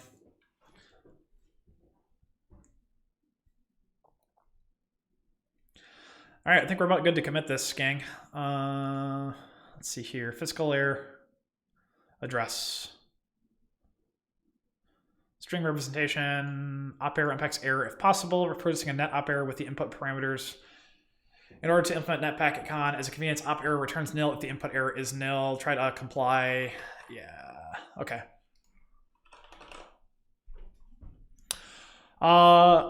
Okay, so we got a couple things here. So what's your approach, if any, to support additional socket options like hardware timestamp when reading, writing, perhaps addition functions like read with timestamps, read, write to with timestamps? I'm not sure yet. I suspect since this is going to be a low-level API, the default is going to be to comply with netpakicon, but presumably if you're using this, you know what you're doing. So, and the fact that this is going to be a Linux-only package, yeah, probably more methods. Like, so for example, like setting promiscuous mode would be a method, things like that. I suspect I'll probably end up making more methods. But that being said, I'm not very familiar with the current state of AF packet. I guess I started my raw package 7 years ago now, so I'm very far removed. So I'm just now looping back around. So we'll see. Do you understand this right? With this project, you could send your own Ethernet packets and therefore bypass L4 from the kernel. Yeah, actually, so you can do that today. Let's see here. This is another really old school mat library. My ARP package uses my raw pack. Let's see here. So ARP command, ARPC. So this is really old school, but yeah, so my github.com/mdlayer raw. So if you do exclamation point project, you can see the original package as well. This actually opens up raw Ethernet sockets in Go using a packet socket. So if I run arpc 5so, I forget what the flags are for this, but EMP5S0 IP. So if I tell my router, yeah, so you can see here, hang on. So this literally opened a packet socket, constructed an ARP packet, sent an ARP to my router, and my router replied, this is its address. So pretty cool. So yeah, check out, do exclamation, well here I can just do it for you, but these are pretty cool. It's funny how people find their niches. Somehow I ended up as the tools guy and Matt is the networking library guy. Yeah, you know, it's just like you end up finding something you think is interesting. Oh, oops. There we go. Yeah, sometimes like you just find a field you find interesting, you stick with it, and you know, I've had a really good time doing networking stuff for sure. So, all right, star.go, GitHub, go.star, enum check. Do we have a doc comment for this yet? We do. Access to Linux packet sockets, mdlayer socket library network. Possible type values. FileCon, not implemented yet. Con. I guess I'm committing this today, so it's like I'm not committing to an API at all, but certainly these are all things I'd like to... I think we'll tag a 1.0 for this pretty quick, probably. So my socket library is sweet, which is the base for the packet internal version you mentioned. Nice, yeah. I think that makes total sense. Like I'm using it as the base for this one too, because that library deals with all of the annoying things, including network namespaces, which are a mess. So let's see here, initial API. Initial work in progress API.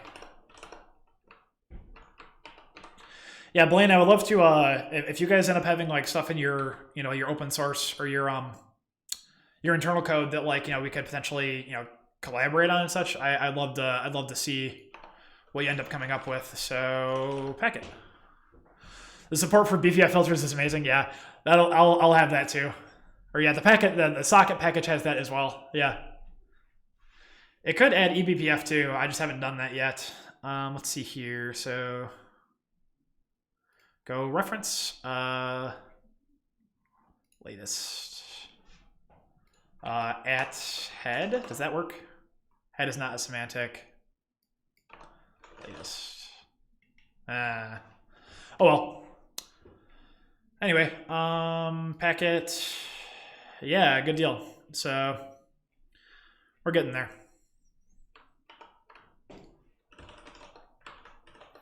Yeah, this will support BPF filters and all that too. I just wanted to do the bare basics to get started. I will probably, so we've been streaming for about 2 hours.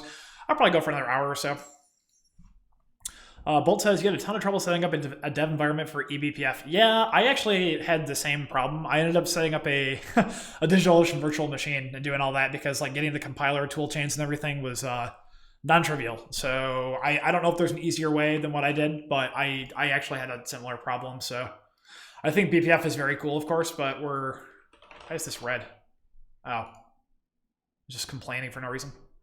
Dynamic Linux is scary. Yeah, it's an entirely new paradigm, you know. Let's see here. So I don't want to commit this, so I'll add a dot git ignore command packet.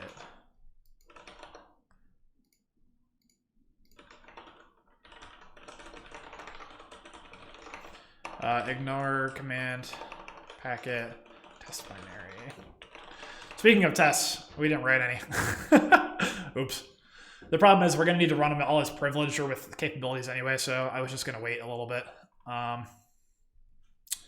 So yeah, we need to call into the socket library now and do read from and write to is what we need to do. So basically copying the same ideas from raw. It's just that the socket library does it better, because it can handle all kinds of weird, just weird stuff. So BPF, yeah, we'll get there. Bind, receive from, yeah. I don't think this type assertion can ever fail. I can't, you know. So this function allocates every time. Every time we read a packet, we allocate. That kind of sucks.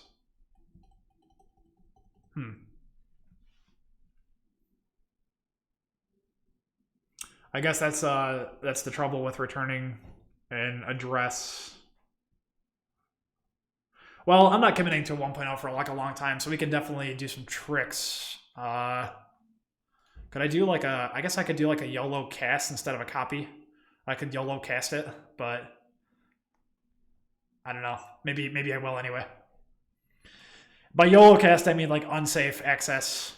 Is this the Go standard library? No, this is my old this is my existing package I called mdlayer raw, and I am looking at my new package called packet, and I'm just copying. I'm trying to get some inspiration here. So we're going to end up calling receive from on the socket. So receive. Did I add a read from method to it? No, I did not. Receive from.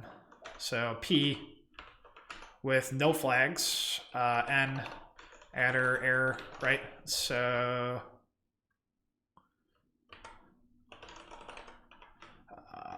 we need to make sure we return. If the error is not nil, is it possible for us to hang on? Is it possible for receive from to return an error in a non-nil number of bytes? Or I guess actually the question would be, does Go mandate? Hang on, let's go back to the standard library really quick. Do we have net? Yeah, we do. Reads a packet into P from the connection, copying into P number of bytes and returns the address. Caller should always process the bytes before considering the error. Yep. Okay. So we have to.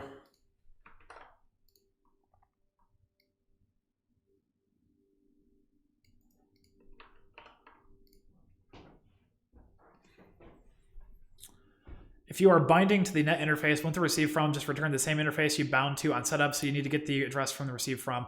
Well, the receive from is giving us the remote address, right? So in send to, I can reuse the address we already have, but for receive from, I'm getting, for example, the MAC address of a remote machine, right? So I have to deal with that here as well. Probably, what we could do is like read from to comply with netpakicon, but then we could have like read from buffers or something that provides an address for you to reuse the address, so you don't have to allocate every time. But like I said, we'll come up with some tricks probably. So from netpakicon documentation.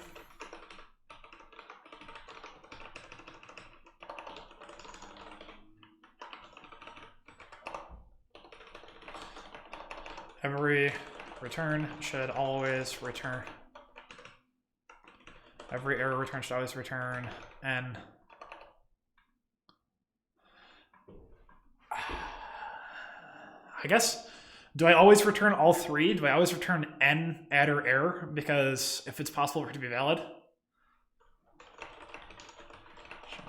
I feel like it seems strange, but this seems like perhaps correct. But in this particular case, I don't actually have it, so I can't get a hold of it. Well, I moved to net adder IP. So this package will actually have no concept of IP addresses directly within it. That's for IP address, not adder. Yeah, exactly. But yes, for my other stuff, I will be moving to net IP and go 118 because I contributed a lot to net adder. It would be the remaining bytes in the buffer, I assume. Yeah, so we're going to return it no matter what. The problem I ran into here just now, B. I prefer B. I know P is the old school like pointer or something, but I prefer B for bytes or buffer. So we're gonna do a type assertion, and then we're gonna make sure we keep returning the same things. I think we could just do an unconditional assertion here because so this is the sock adder, and then the adder becomes SA Unix sock adder link layer.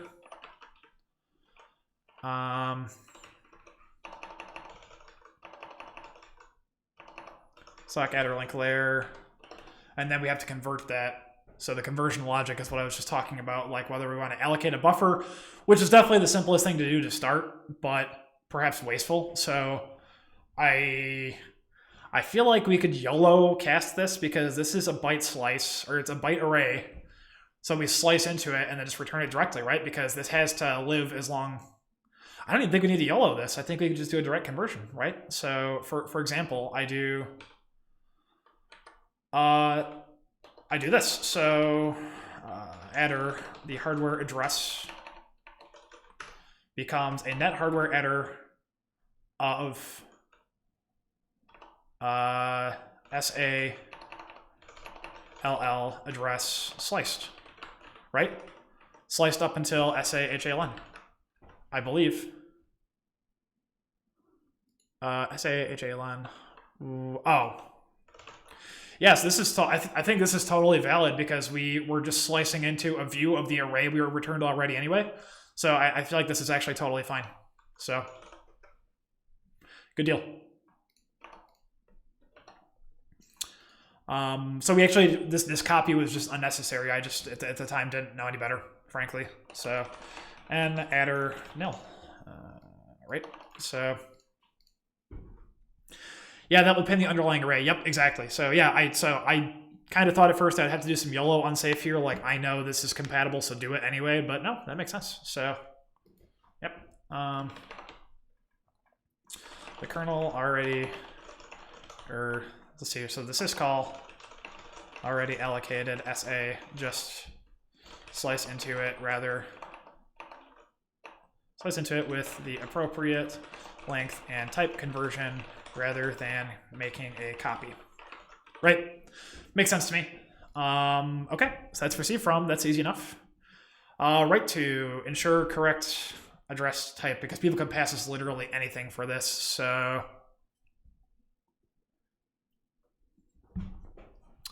and then we have to allocate a sock adder link layer here and copy the address into it, or at least write it into it. So just copy this for now. It spells my code anyway. Ensure the correct. A little more. Okay. So adder a hardware address equals nil. Yeah. Convert the hardware address back to the byte array, which should be. It says 8. Is that actually always true? So I feel like probably what I want to do instead is do this.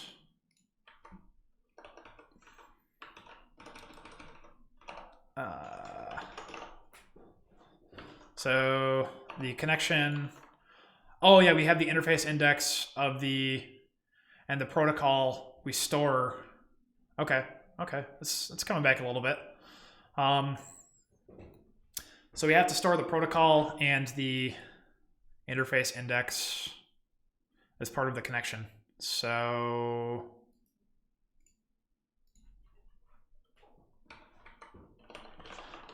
metadata about the local connection,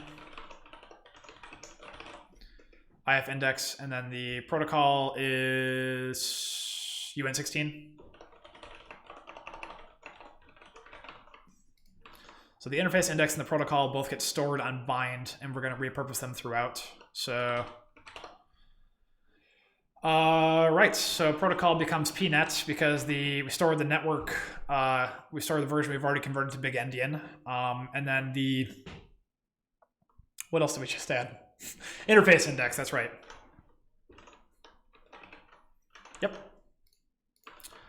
Okay. So those are now available to us within the con. So this package is using Unix directly. Oh shit, we're gonna have to. Yeah, we're gonna have to shim out in order to make this compile on everything. Annoying. We'll get there. Let's see here. So hardware address the length of the address converted to a uint8. I should probably clamp it because if you specify, for example, in IP over InfiniBand 20-byte address, that's not going to work. So let's see here. If len a is greater than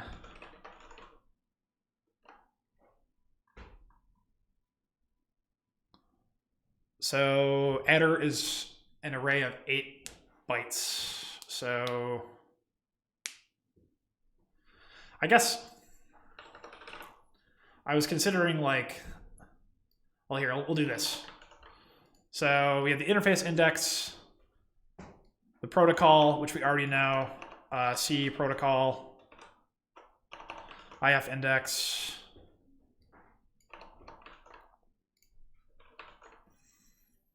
Let's see here. So pack adder and con metadata into the appropriate sock adder fields.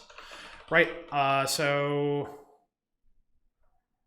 we are going to, let's see here. We need to make sure we clamp clamp the length of, so const len sa adder. Is that actually a value? Because that's a constant. Can I do that? Can I make this a constant because it's an array?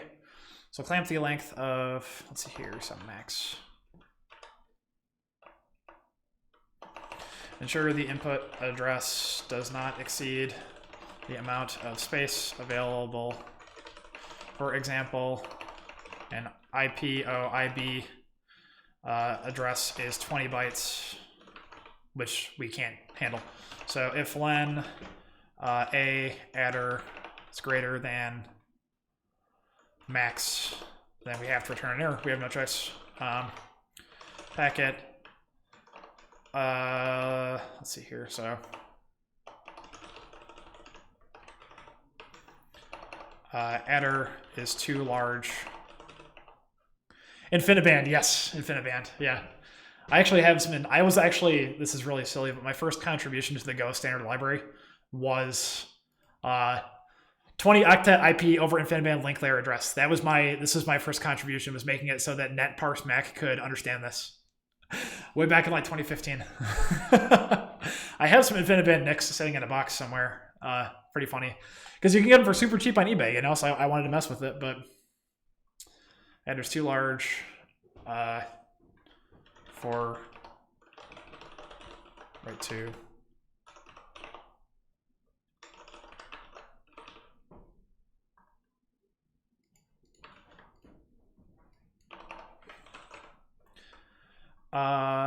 Len a adder.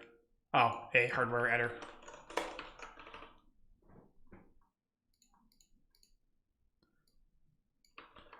I guess I don't really need the max constant. Okay, so now we copy from copy, slice into a hardware address. HALen becomes the uint8 value, which also verifies that we don't overflow this, which is good, of the length of the hardware address.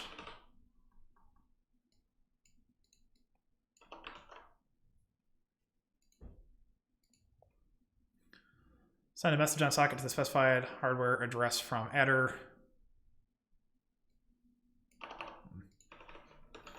From packet 7, when you send packets, it's enough to specify. Ah.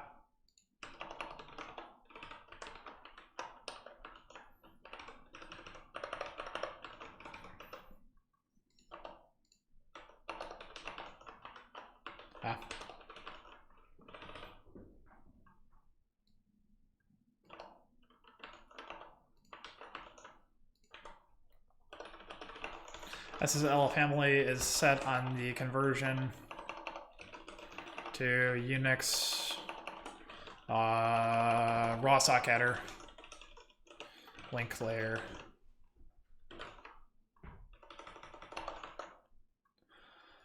So CC send to the bytes flags. So address of SA and then no flags for now. Send2 doesn't return the number of bytes it read? Really? Or it sent? That's wild. Let's take a look. Man2 send to. Why would Unix send2 not return that to us?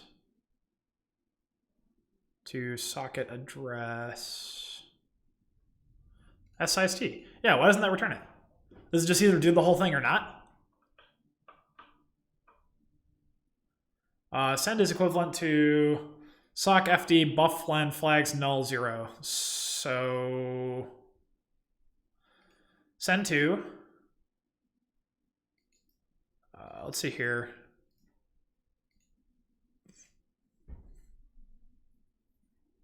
If the length of the buffer is greater than 0, you slice into the buffer. Otherwise, you slice into a 0 buffer, you send it. Why doesn't it actually return the value?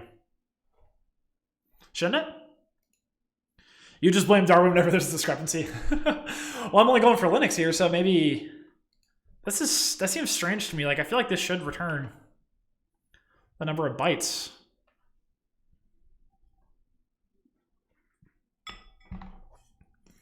Connection mode, socket, it's not specifying its size. Message too long, e-message size is returned. Send normally blocks unless the socket's been placed into non-blocking mode, which we handle for... It's a message, so it's either all or nothing. Yeah, I see what you're saying, Dom. You're probably right. I guess I'm thinking of TCP, aren't I? So, or I'm thinking of connected sockets, aren't I? Close others to the right. No. Good deal. Syscall 16. Yeah, if I wanted to YOLO shim it, I think probably what I will do is I will do a little bit of research before I just YOLO it. I'm gonna close my blinds really quick here. Hang on one sec.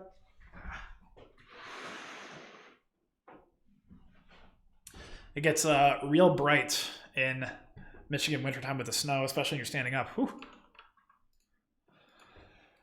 So address has to fit. We pack it in the address. Family, address, length, index, protocol. Other fields should be 0. Family is set in the conversion. Yeah. So to do mdlayer.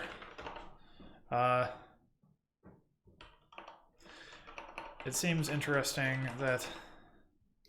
So I'm reading this right? So s size t, that means this returns the number of bytes it sent, right? So for some reason, Go just doesn't include that. Like, is that... so man right, right returns the number... Shoot. Man 2 right. Yeah.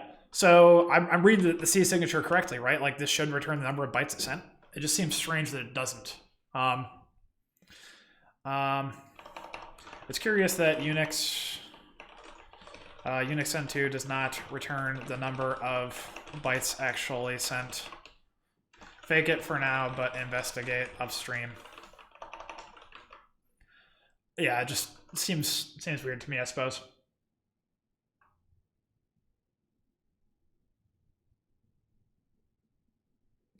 Yeah, and so regardless, we're in the same issue as before, where we want to return the number of bytes we wrote no matter what, because that's what packetcon asks us to do, right?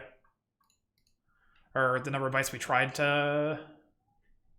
Oh, interesting. Hang on. So type packetcon. Okay, write to does not specify at all, actually, so I think we should check in this particular case.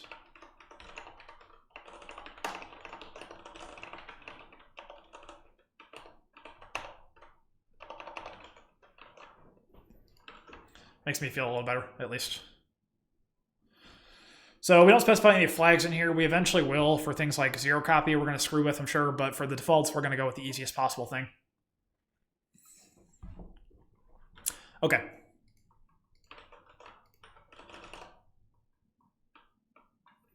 We got to get Unix out of this file because we want it to, well, this is silly, right? But we want this to work. Unix sockadder. So the socket package is currently broken on,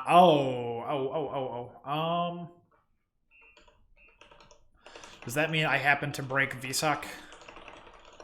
Yep. Huh. Well, I guess if they're both currently broken, then I can leave it alone, but go s equals Darwin. Yeah. See, I want these to be able to compile on other stuff, even if they don't work. Like, so. All right. We'll hide anything that imports Unix here in another file. Sockheader link layer, einval.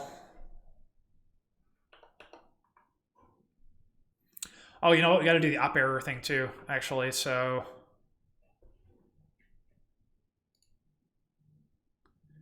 einval. This is... I probably want to do an OS syscall error, don't I? So C op error, write OS new syscall error. Oh, this isn't actually a write. This is a send to. It's a send. Op read. Receive from? No, well, read write. I guess we'll call it write because that's the Go parlance, but the syscall will be called send to.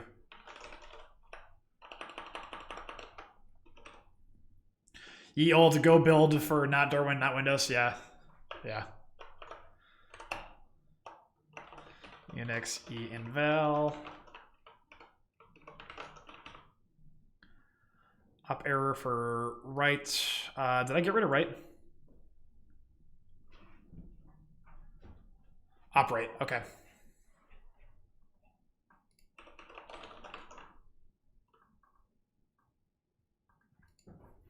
Oh, so syscall errors versus regular errors.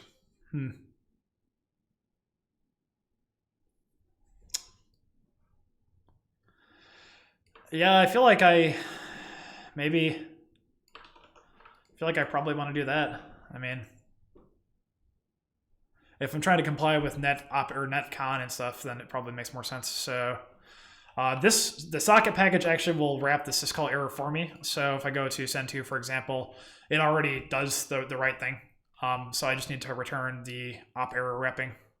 C op error, op write. Yeah. So.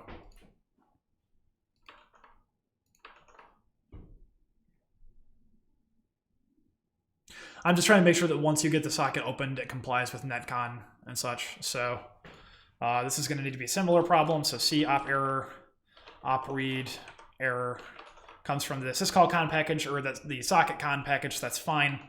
So that will continue to work. Yeah.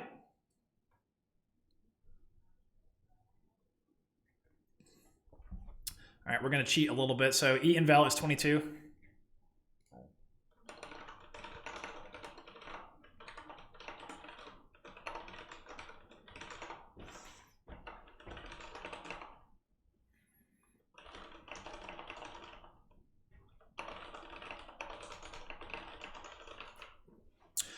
What are the first two return values from the Go syscalls? Unix send to ignores them. I forget. I think the first one actually would be the size argument, though. The second one, I don't know. But I think the first one actually would be the size.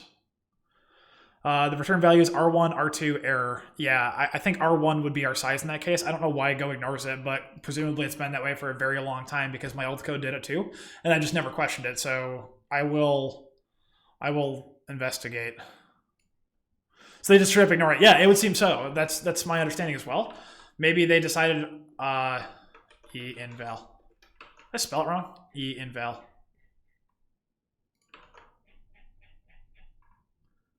Oh, it's syscall error, isn't it?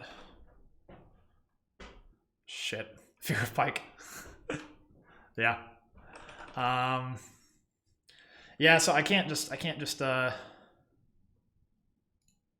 syscall error now this because syscall also has the same problem. Well, shit.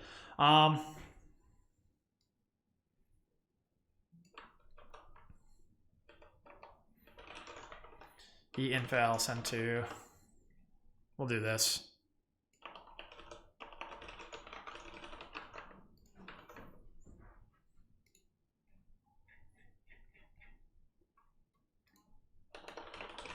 E inval returns n os syscall error wrapping Unix e inval for op. E inval op string returns an error. Return os new syscall op Unix error now. Oh, Unix e inval. Cool. Build. Damn it.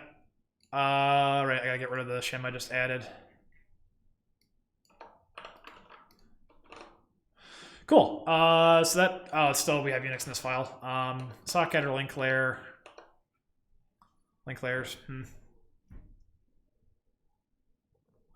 I suppose you can always write your own syscall that includes the size. Yeah, I mean, I certainly could. I think what I'd rather do is I'd rather push it upstream and be like send to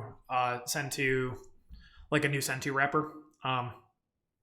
I don't want to maintain syscall shims myself. Like xsys has good infrastructure for doing that. And generally, like, you know, if there's an API like that seems a little off, then Ian Lance Taylor is usually pretty amenable to changing things up. So I can I will look into doing that because that's going to bother me too. Okay, OS syscall error. So syscall error no, OS syscall error, net op error. Yeah, that's the correct wrapping. Yep. You don't blame me. That guy's a machine. Yeah, he really is. We were discussing that earlier as well. Ian is absolutely a machine. Okay. So now all we got to do is get rid of the one thing that's not cross-platform here is the sock adder link layer. So.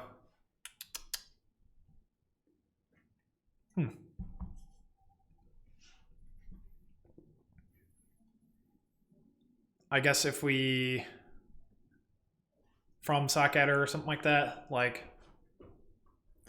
so we need like from sock adder and to sock adder basically is what we need. We need a couple of functions that can do that effectively, just that conversion. So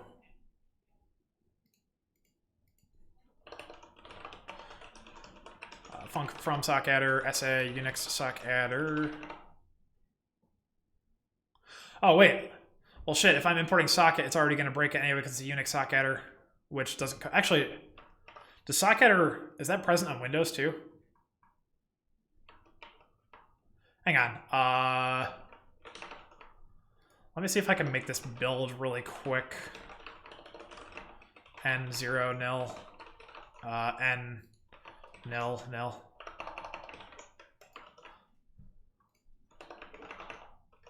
I want to make this build and just see like what the Windows complaint is, I suppose. So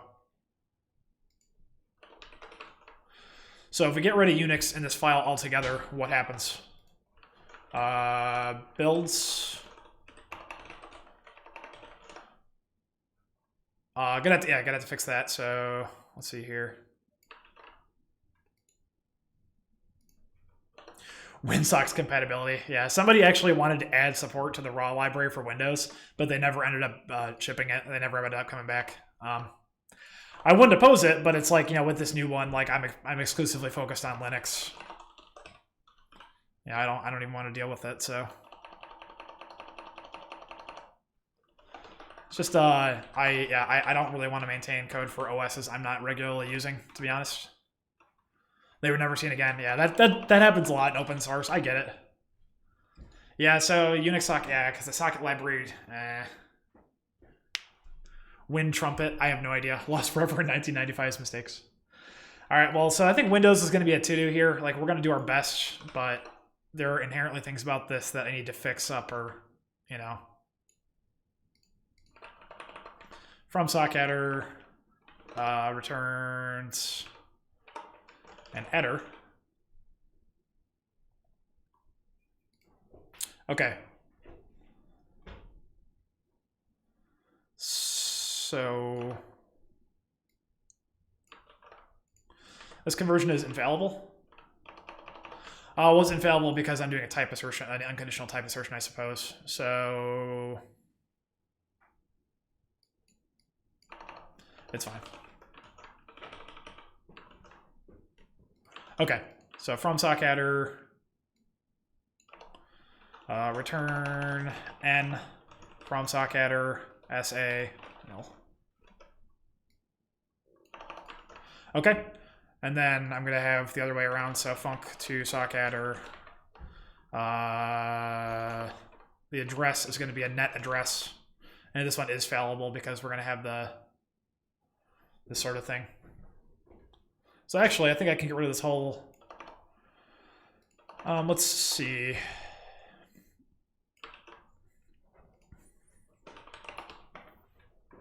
To sock adder, Unix sock adder, error.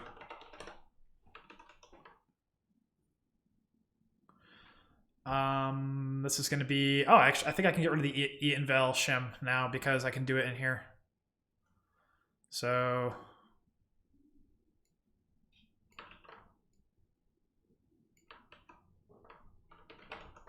But that's like going to be a send to, so this is going to have op string as well. So Oh, well, shit. So we have the op and then the syscall. Oh, no, man. I think I can hard code the syscall. Syscall string. So I think I can do this. I think we'll be okay. Oh, it's not going to matter because I have to do that at the higher layer anyway. Ah, shit. So we still need the interface index, the protocol. Oh, man. This is gross. Here's what I get for trying to write cross-platform code, you know.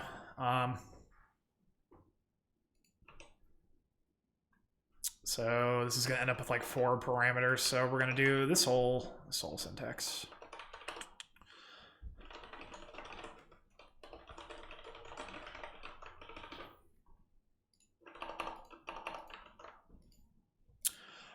Send to was added so early to package syscall. It was reviewed on Ghost. Oh, the Google internal. Yeah, nice. I'm not surprised by that.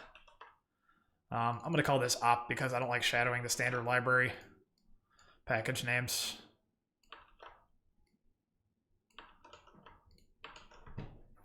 Okay, so SA no.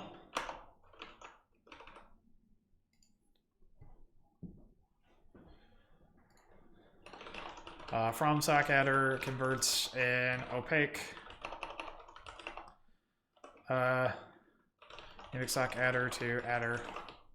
It panics if the Unix sock adder is not if SA is not of type Unix sock adder link layer, which seems reasonable. I could define write to and read from in their appropriate Linux and others files. Yeah, I thought about that too, but I think this abstraction is okay for now.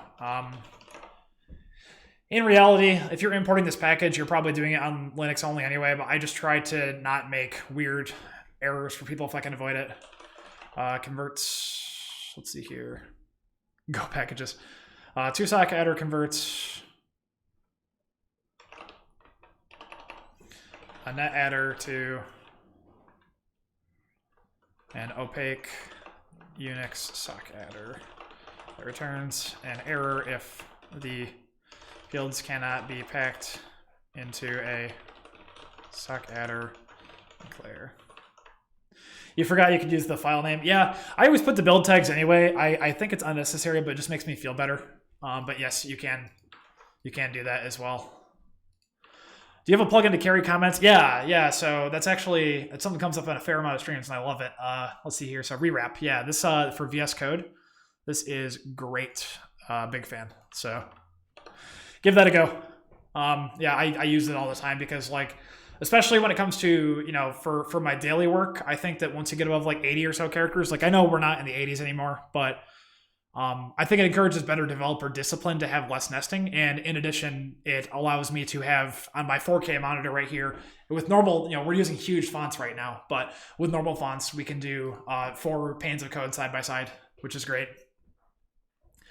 Yeah, so I love this plugin a lot. So yeah, not a problem. Happy to help out.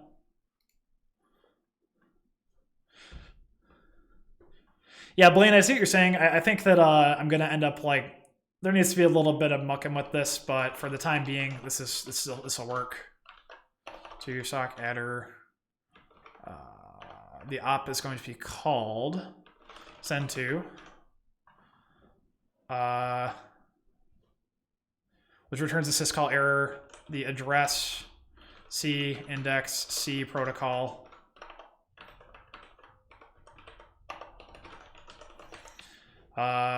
C op error, op write, and then the error itself.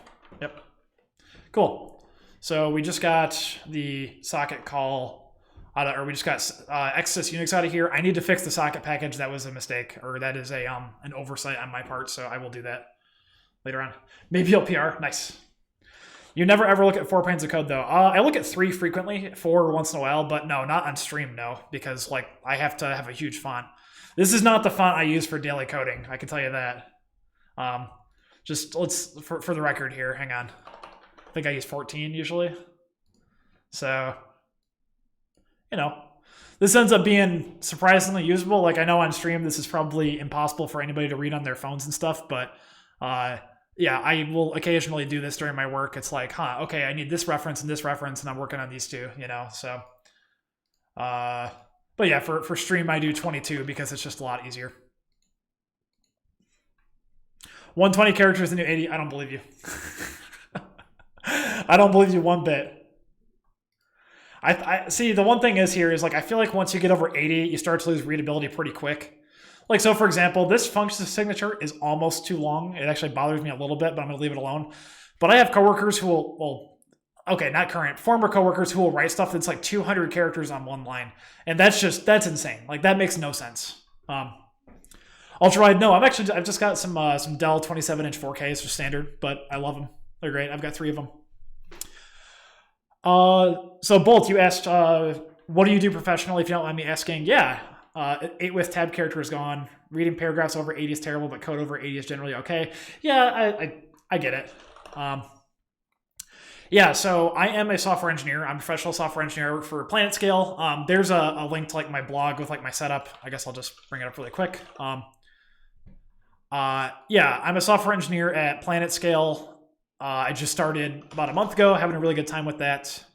And I love doing open source, Go, networking, streaming, talks. I have a ton of fun doing this sort of stuff. So, right here. Yeah.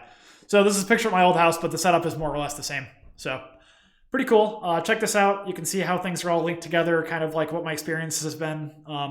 Yeah, I think this is a good blog. I'm about due to do one on the home lab. I think that would be a lot of fun too. So. Picture this, 3 levels of nesting. Your tabs are 4 spaces each, and you alt-Q a comment. It'll wrap every 4 words. Yeah, but I think 3 levels of nesting is about the maximum I would ever go. So you have a function. That keyboard, you madman. Yeah, I love it. It took some getting used to. I talk about it in the blog, but it's worth it. Terrible for readability. So Dom, let's look here. So say, for example, I have 1 level of indentation here. I have a for loop, right? So, and then I have a nested for loop. Like, frankly, 1, 2, 3, 1, 2, 3, 4 levels of indentation. Like, I think this is honestly about as far as I'd want to go anyway. Because once you get into like, once you get over here, it's like, okay, things get a little bit questionable. But I've had coworkers who will do, like this stuff before, and this is just impossible. Or they'll do if, return, else, and I hate this. Like, get rid of the entire block and drop a level of indentation, continue down here. Like, I hate it. Hate it. So, let's see here. So, func if switch for. You would do a for loop instead of a switch. So, func if switch. Sure. Case for. My personal opinion would be that I would probably invert, return, drop, but it's all subjective, right? Like, typically what I will do is I will factor out a loop body because I want to use defer. So, like, for example, if I'm processing a bunch of files and I open a file in a loop, I will factor out the entire loop body because I want to use defer, and that leads to better code anyway. So, let's see here. We got an LKML link. What do we got? A wide monitor is for looking at lots of files. Excessive line breaks are bad. They cause real and everyday problems.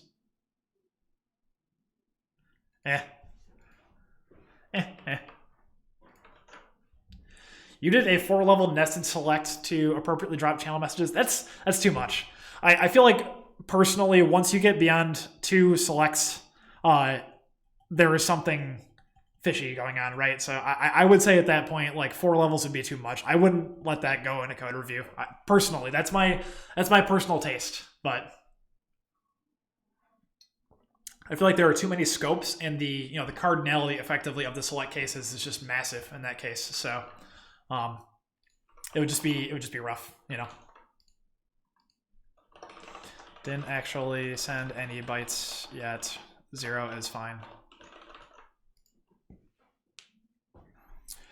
So you were needed to get the message dropped at the appropriate place rather than dropping at the right end. I guess I'd have to see it. Like, I try not to be dogmatic. I have strong opinions, but I try not to apply them dogmatically. So I'm very curious. Dominic is finding his deepest nested code for me to enjoy. Oh yeah, I'll flag it for sure.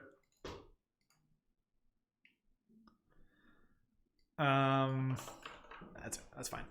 Okay, so let's see here. So to do mdlayer, bowling in socketcon at the root, breaks Windows builds. This is a slight nuisance, but probably worth fixing up here and in vsock. Is what it is. Oh, you watched my Sched group talk like a month ago, just realized that was me. Yeah, that's me. Yep. I still use that package too. It's pretty cool. Sounds fishy. Yeah, the Sched group was fun. That was a really interesting. I'm not sure if Egon is still in the stream now, but Egon actually helped me with that. I came into the Go for Slack performance channel and started asking questions about timers, and we came up with a couple of different approaches. And Egon ultimately helped me figure out the proper pattern there. So that was very much appreciated. You'll try to pull that out into a gist and explain what it does. Cool. That'd be cool, Blaine. I'd be curious. Like I said, I don't want to be dogmatic, but it would definitely raise some eyebrows. All right, look, there is no... I'm glad you're using continues, but frankly, like, I would factor out this line all the way to here, pretty much. Like, everything inside the loop bodies I would factor out, and I would pass in a function, block, instruction, and then have a new function. Personally. And you've got a fourth for loop in here. And a fifth, 5, 6. Okay, Dominic.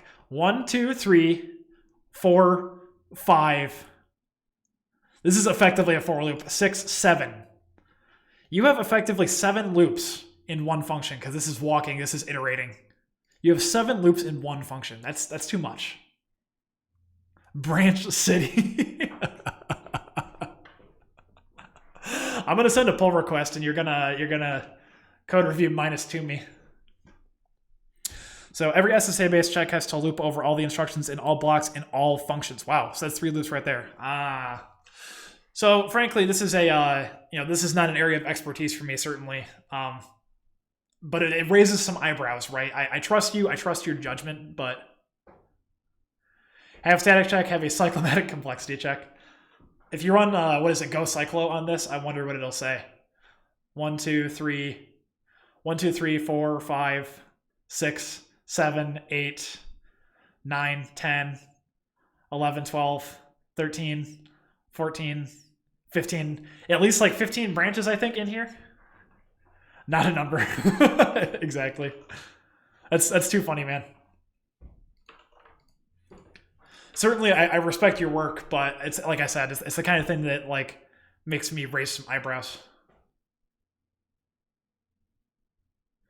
You're going to sneakily insert nerve-wracking lit errors when the Git repo is mdlayer.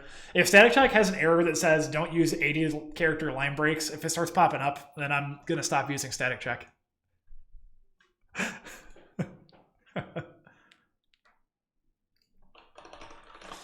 The typical convention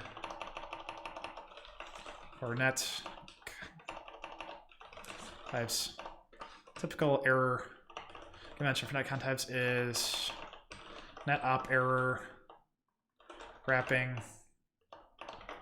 I'll just meta it. OS syscall error now. So all calls here should return OS syscall error now. So the caller can apply the final net op error wrapper. That's just the life of static analysis tools. It looks less bad at your font size. Oh, you know that function's insane. Yeah. So yeah, so you've got similar sort of thing here. Inspect pre-order, loop, switch, case. Yeah. You know, to be fair, I actually did write, I wish these were open source, but it's like I tried to write a couple of linters at DigitalOcean, and I got a couple things working, and I remember it being like really hard and looking kind of like type soup like this, and I would love to look back at that now. Unfortunately, they're not in the public, but I'd love to take a look at it and just kind of like get some context again, you know. Taryn, do you know your coworkers when their Git commit messages are longer than 72 characters? I don't even ask. People do terrible. I'm not saying my current coworkers, but it's like I've worked with people who do awful, awful, awful commit messages, and like I don't even try to fight that battle. You wouldn't mind custom iterators for function block insert all the IR? Yeah, totally. Yep. Someday. Try this URL. Does that work? It's the same one, isn't it? TS equals 4. Oh, so you can change the size of the tab stops? Ah, you know, I used to use fixed for real this time too. Yeah, exactly. So I used to use 8-character tabs as well. I do 4 these days. I don't like 2. I feel like it is way too easy to lose which scope you're in for my eyes at least. So 4 is definitely my preference. Anyway, we are painting the damn bike shed right now, so I'm gonna drop it. Where are we at with this?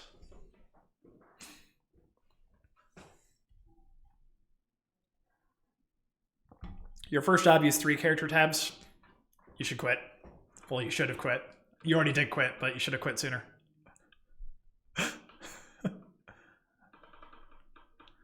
Okay. I don't even think I use eval anymore, do I? Static check. 132. Cannot use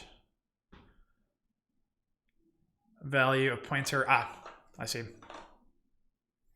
Packet Linux 120. Static check. Show me my bugs. Cannot use. So these are all nil. Nil. E-inval goes away. E-inval goes away. Right.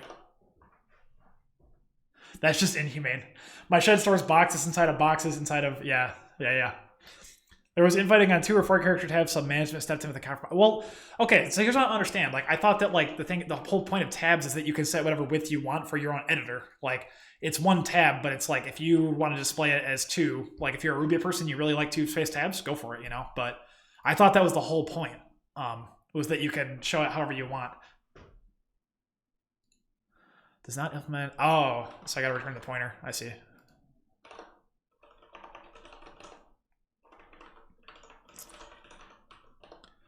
You're assuming we use tabs and not spaces. Ah, that'll do it. You can only do that if you don't mix tabs and spaces for indentation. Yeah, I see. All right, gang. Cool. So, shoot. I am caffeinated.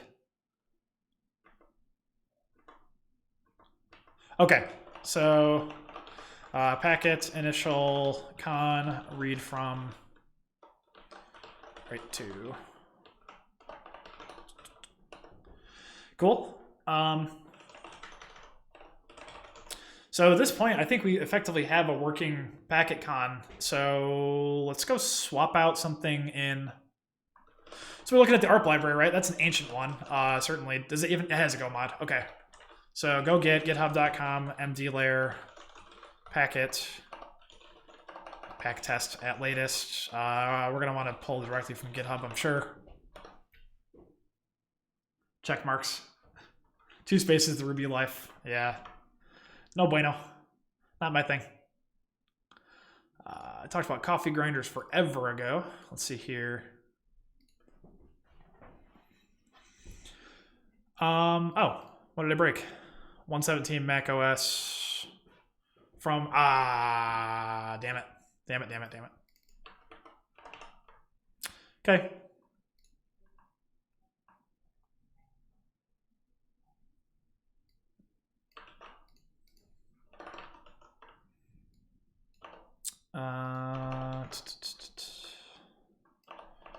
Return nil. Underscore everything. It's probably a faster way to select the whole word, but And now it's short enough again where I don't care. There we go. Return nil error unimplemented. There we go. Okay. Good deal. We need to go back to the packet package really quick. We got to fix that really quick. So Darwin go build. Does it work? It does not, because xsys. Oh, well, shit. Now we're importing xsys. Damn it. All right, well, we're just going to... It doesn't work on Windows anyway. We're going to deal with it. You cannot ally... Can't you elide all the underscores? Yeah, you know, I suppose I could. I could do this, couldn't I? I could do... Does that work? Yeah. Oh. Cannot use... String does not implement net adder. That's a confusing one. I don't know. I think you might be right, but I always just do the underscore thing. Packet fix Mac OS build. Okay, builds just fine in Ubuntu. That's good. Yeah, let's try pulling this into the ARP package and just verify that it actually works, because I see that's the easiest way I can think of. So pull the latest version. Do it. We only got 80 characters to work with. Whatever, man. Okay. So this uses raw. So basically we replace raw with packet listen, and we specify the interface, the packet raw, right? Roughly. So go build. Is that it? Oh, go mod type. Skip. There we go. Is that really all it takes to get this to build? That's shocking. Cool. Okay. So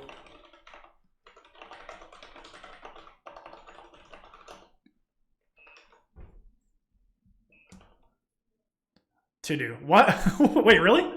Oh shit! Did it? I think it might have pulled the old version.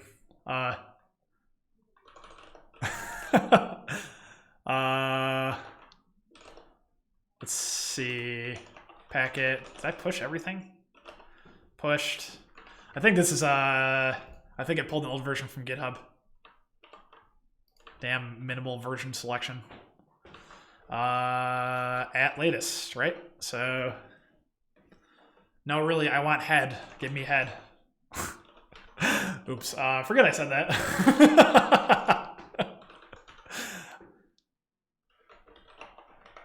1.1, right? Sudo. Invalid argument, really? What did we get wrong? Clip it. HR, sorry.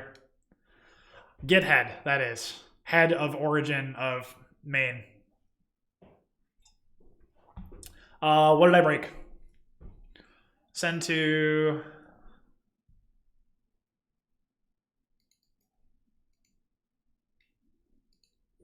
inval, because... All right, so we're going to do one of my favorite tricks, which is the old local go mod replace. Replace mdlayer packet with... Right? Doesn't that work?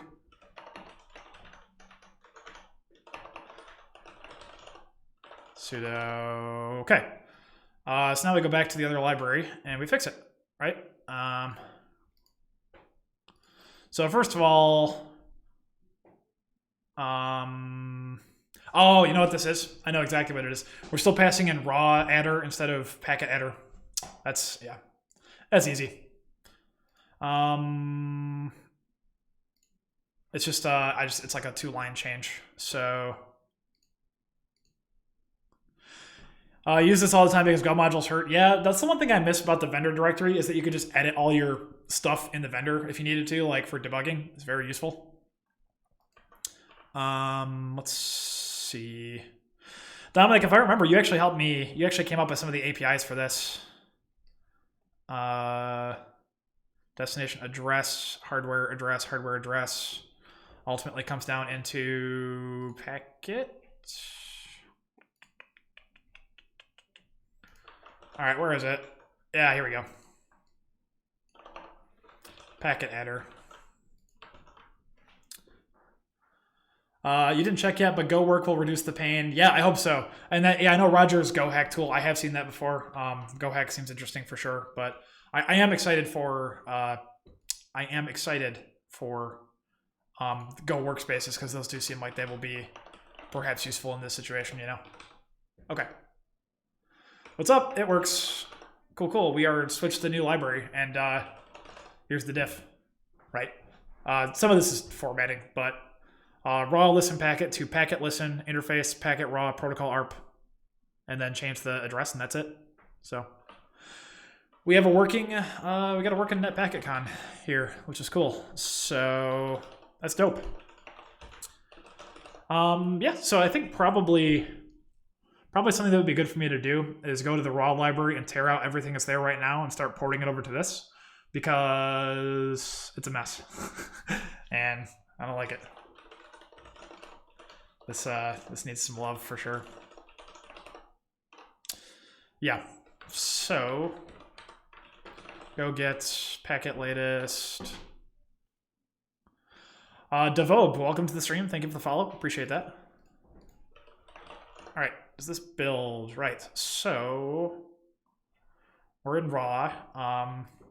We can tear out a whole bunch of stuff, I believe. So. Yeah, there's this underlying packetcon type here. The other thing that was somewhat annoying to get around was private Git repos, but I think that's been mostly solved. Yeah, so Dominic, you can't believe I actually got work done. Yeah, I did for once. So for example, if I do go env go private, well, first, one sec. Is this gonna show anything bad? No. So for example here, like I set my go private value to github.com/planetscale. So anything under this directory, the Go tool will, I believe, not go through the module proxy, so it will do whatever my configuration is. So I've got this set up so like I can pull private repos and it's just fine. So you can whitelist the private repos. Yeah, exactly. It's the go private variable here. So everything under planetscales org, I have in my go private and it works just fine. So yep, it skips the proxy. That's correct. Okay.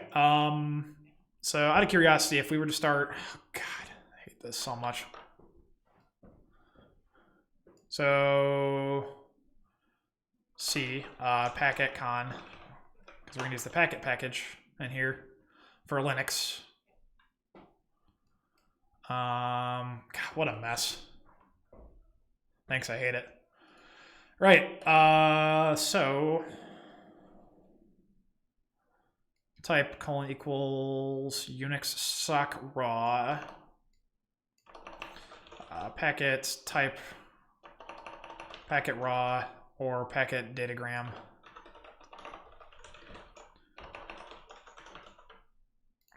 So C, error, packet listen on the interface we specify with the protocol value, which we converted where? Did we convert that in the calling code already? Listen packet. We did not. Okay, so proto should be fine as is. So type proto, IFI type proto, then the config. That's the socket package. Well, it's the, yeah, there's no config, there's no tunables quite yet. So Linux sock dgram, no cumulative. This was a bad idea. This was me being silly. So BSD, yeah, ugh. I'm getting upset with my previous mistakes. It skips the proxy, so go private skips the proxy and the no-sum DB. Yes, I believe you're right. Yeah, because the go-sum database, I believe it skips that as well. We just need an easy way to get published Godocs for private repos. Yeah, totally. I used to run the Godoc server locally. Now I just run godoc dot in the terminal, but certainly the experience is not quite as good as it used to be. Okay. Don't need this, don't need this, don't need any of this, actually. Don't need any of that. So, let's see here. New packetcon filter, yeah, I guess we will eventually need that. So, packet.con. So for now, New packetcon interface C. The big endian proto. Really? I don't think I need that anymore. Where does PVE actually use? Oh, bind. Yep. Bind send to. Yep, so that goes away. We don't need that anymore. So. Does GoDoc in the terminal start a web server? The HTTP flag. Oh, really? That would be news to me, but. Because, yeah, okay, hang on. Packet, GoDoc. Does that work? Oh. Flag provided but not defined. So old school GoDoc with no space, this server? Yeah, I don't have that installed even on my new machine, but I was hoping this would work, but it seems not. But in the meantime, you can do GoDoc like this, and you can see the documentation for something local, which is kind of nice, but yeah, anyway. So BPF filter is going to need to be passed in. See the BPF filter config is the filter. This goes away. The interface gets stored. The C gets stored. The BPF filter gets applied if it's available, and then we bind. Oh shit! So we need to wait. Yeah, we need a way to apply a BPF filter before we bind. Okay, yeah. So to do mdlayer. Option to apply BPF filter before bind. Yep. So this all goes away.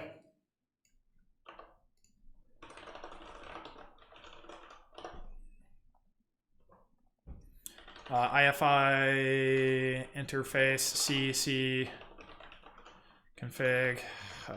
So gross. And stats is just a struct. Yeah, so empty struct. The GoDoc tool has HTTP flag. Yes, that's correct. That's the older one. I don't know how well it works with modules. It might be just fine. I have no idea. For larger orgs who have a Go running a packetgo.dev would be sweet. There is godocs.io, which you can run yourself internally. Yeah. I saw godocs.io is like basically it's a revival of the old site with module support, which is cool. I certainly appreciate that. Yes, the supports Go modules. Yep.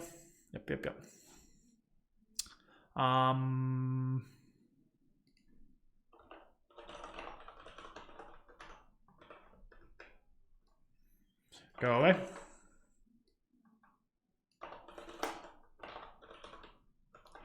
P.C.write to B. Cool.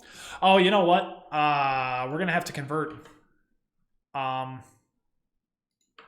This is going to return the wrong address types, even though they're functionally equivalent. We're going to have to do a conversion here. So, n adder error.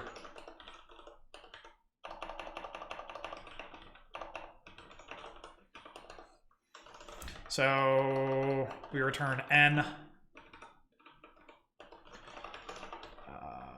packet. No, raw. We need to create a local address here, and we hand the buffer over from the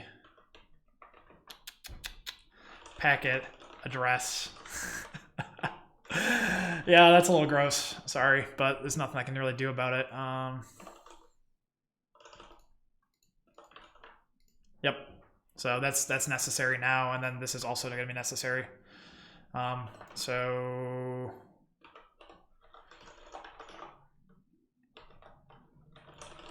because if we're adding this as an internal shim, then we have to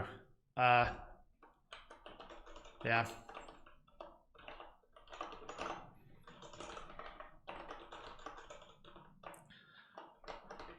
Adder. For now, we're gonna cheat. Unix e inval.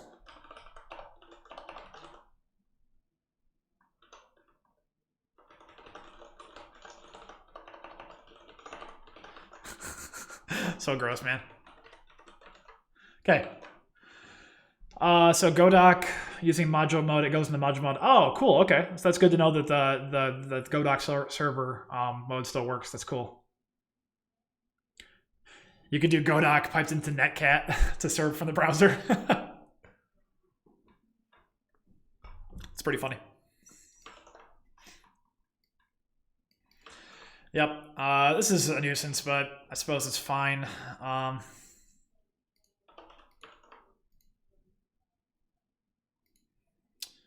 The local address is a raw address in this case. The interface is hardware address.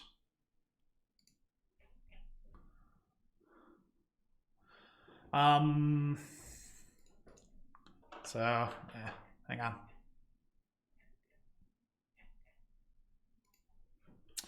We'd have to do the same conversion again. So what we'd have to do is pc local adder, which we know to be a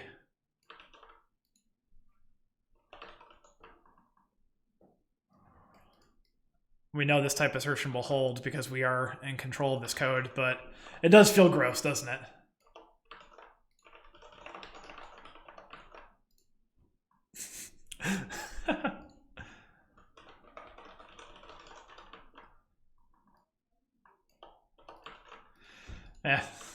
I don't know.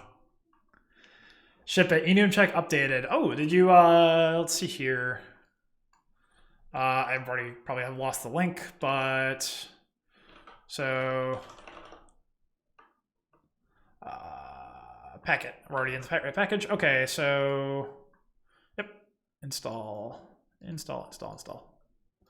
Go proxy equals direct for now, probably.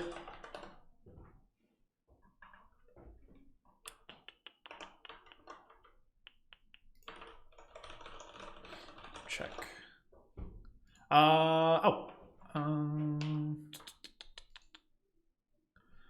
Didn't redirect me. Is that just on your GitHub? I'm in the guest mode, so I think I may have lost my browser history here.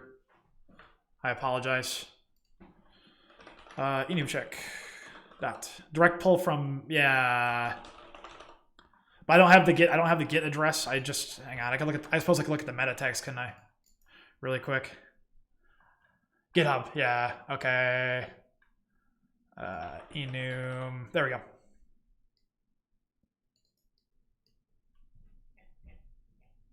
Enum check, nice. I see. Enum check exhaustive. Cool. Do these annotations appear? Okay, yeah. So let's find out. Wasn't there some support in the Go doc tool for like making it so that certain things like it recognizes certain syntax and it will sorry, so it will do, for example, like if I do this. This now the tool should still work, right? So okay, so if I go to my type switch again, those don't appear. Nice, cool. Yeah, thank you for that. I know that's super nitpicky. I didn't expect you to actually do it today. Thank you. But certainly that's useful, you know. Yeah, it's just one of those things where it's nice to have your docs go doc -all. Nice. Thank you so much. Appreciate that.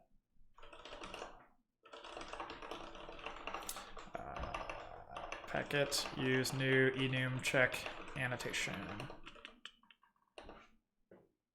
Unfortunately, just using enum check or enum check : will still appear. Interesting. So yeah, so it demands some sort of additional annotation.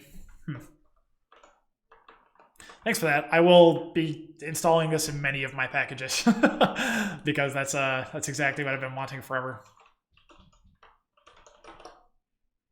Okay.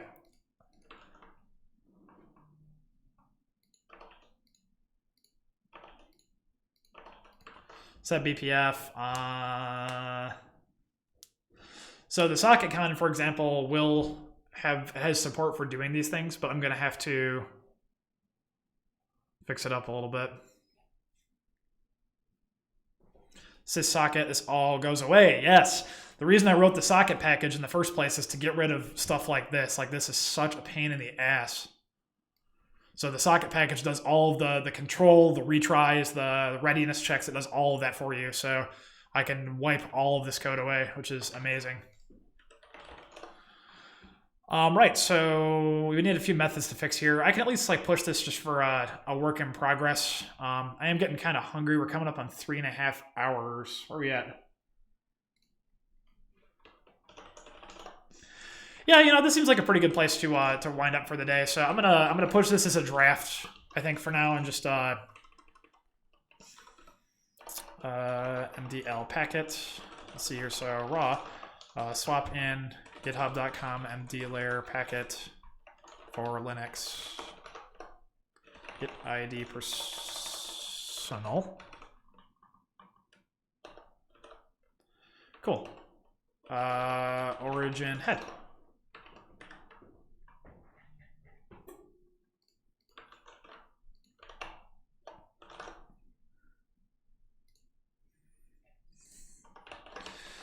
This package has seen a lot of widespread use, but a lot has changed in the Go and networking ecosystem over the past 7 years to better support new use cases, or to better, let's see here. My original intent was to deprecate this package altogether. Is altogether? Yeah, that's over, right? My original is to deprecate this package altogether, but since it has a large user base, I've decided to instead make updates for Linux specifically to take advantage of all that I've learned since originally authoring this package. This new library will be a Linux AF packet specific library with no support for StarBSD or other operating systems. I'll be replacing the existing implementations for Linux in this library with the package, so that transition will be seamless for existing users. However, if you're authoring new code or only run on Linux, keep an eye on that package. Bolt, thank you for the follow, and thanks for hanging out today. If you're authoring new code or only run on Linux, keep an eye on that package for updates, as that will expose more fine-grained operations. I'd love to eventually incorporate zero copy and other improvements. I started authoring this on stream. Say hello at twitch.tv/mdlayer and hope to finish it in the next few days. Opening this PR to publicize the news and encourage folks to check out the new code too. Cool. Good deal. We done good, gang. Yeah, this is gonna get fixed up a whole bunch, but it's pretty cool. Imagine putting this signed off by trailer. Whatever. It comes in automatically. So yeah, this will be good because we're gonna dump a whole bunch of unnecessary code. Like the library handles like all that stuff for us. You know, we dump all of this syscall shims. We dump, you know, anything to integrate with the runtime network polar. Like it's gonna be really good. So that's exciting. A trailer header. Hey, what's up, Dimitri? Nice to see you. Sorry about that. I clicked that a little early there. Oh, no, we got the full screen. Okay. Yeah, I've got my OBS thing over there. Sorry. Yeah, this has been great. We're coming up on 3.5 hours. I think this is a good time to call it. I'm hungry. I'm going to go hang out. I'm going to enjoy my Saturday. I am off work on Monday, so I believe I will be streaming again. If not tomorrow as well. I suppose we'll see, but Monday for sure. So cool. I will see y'all later and have a nice day.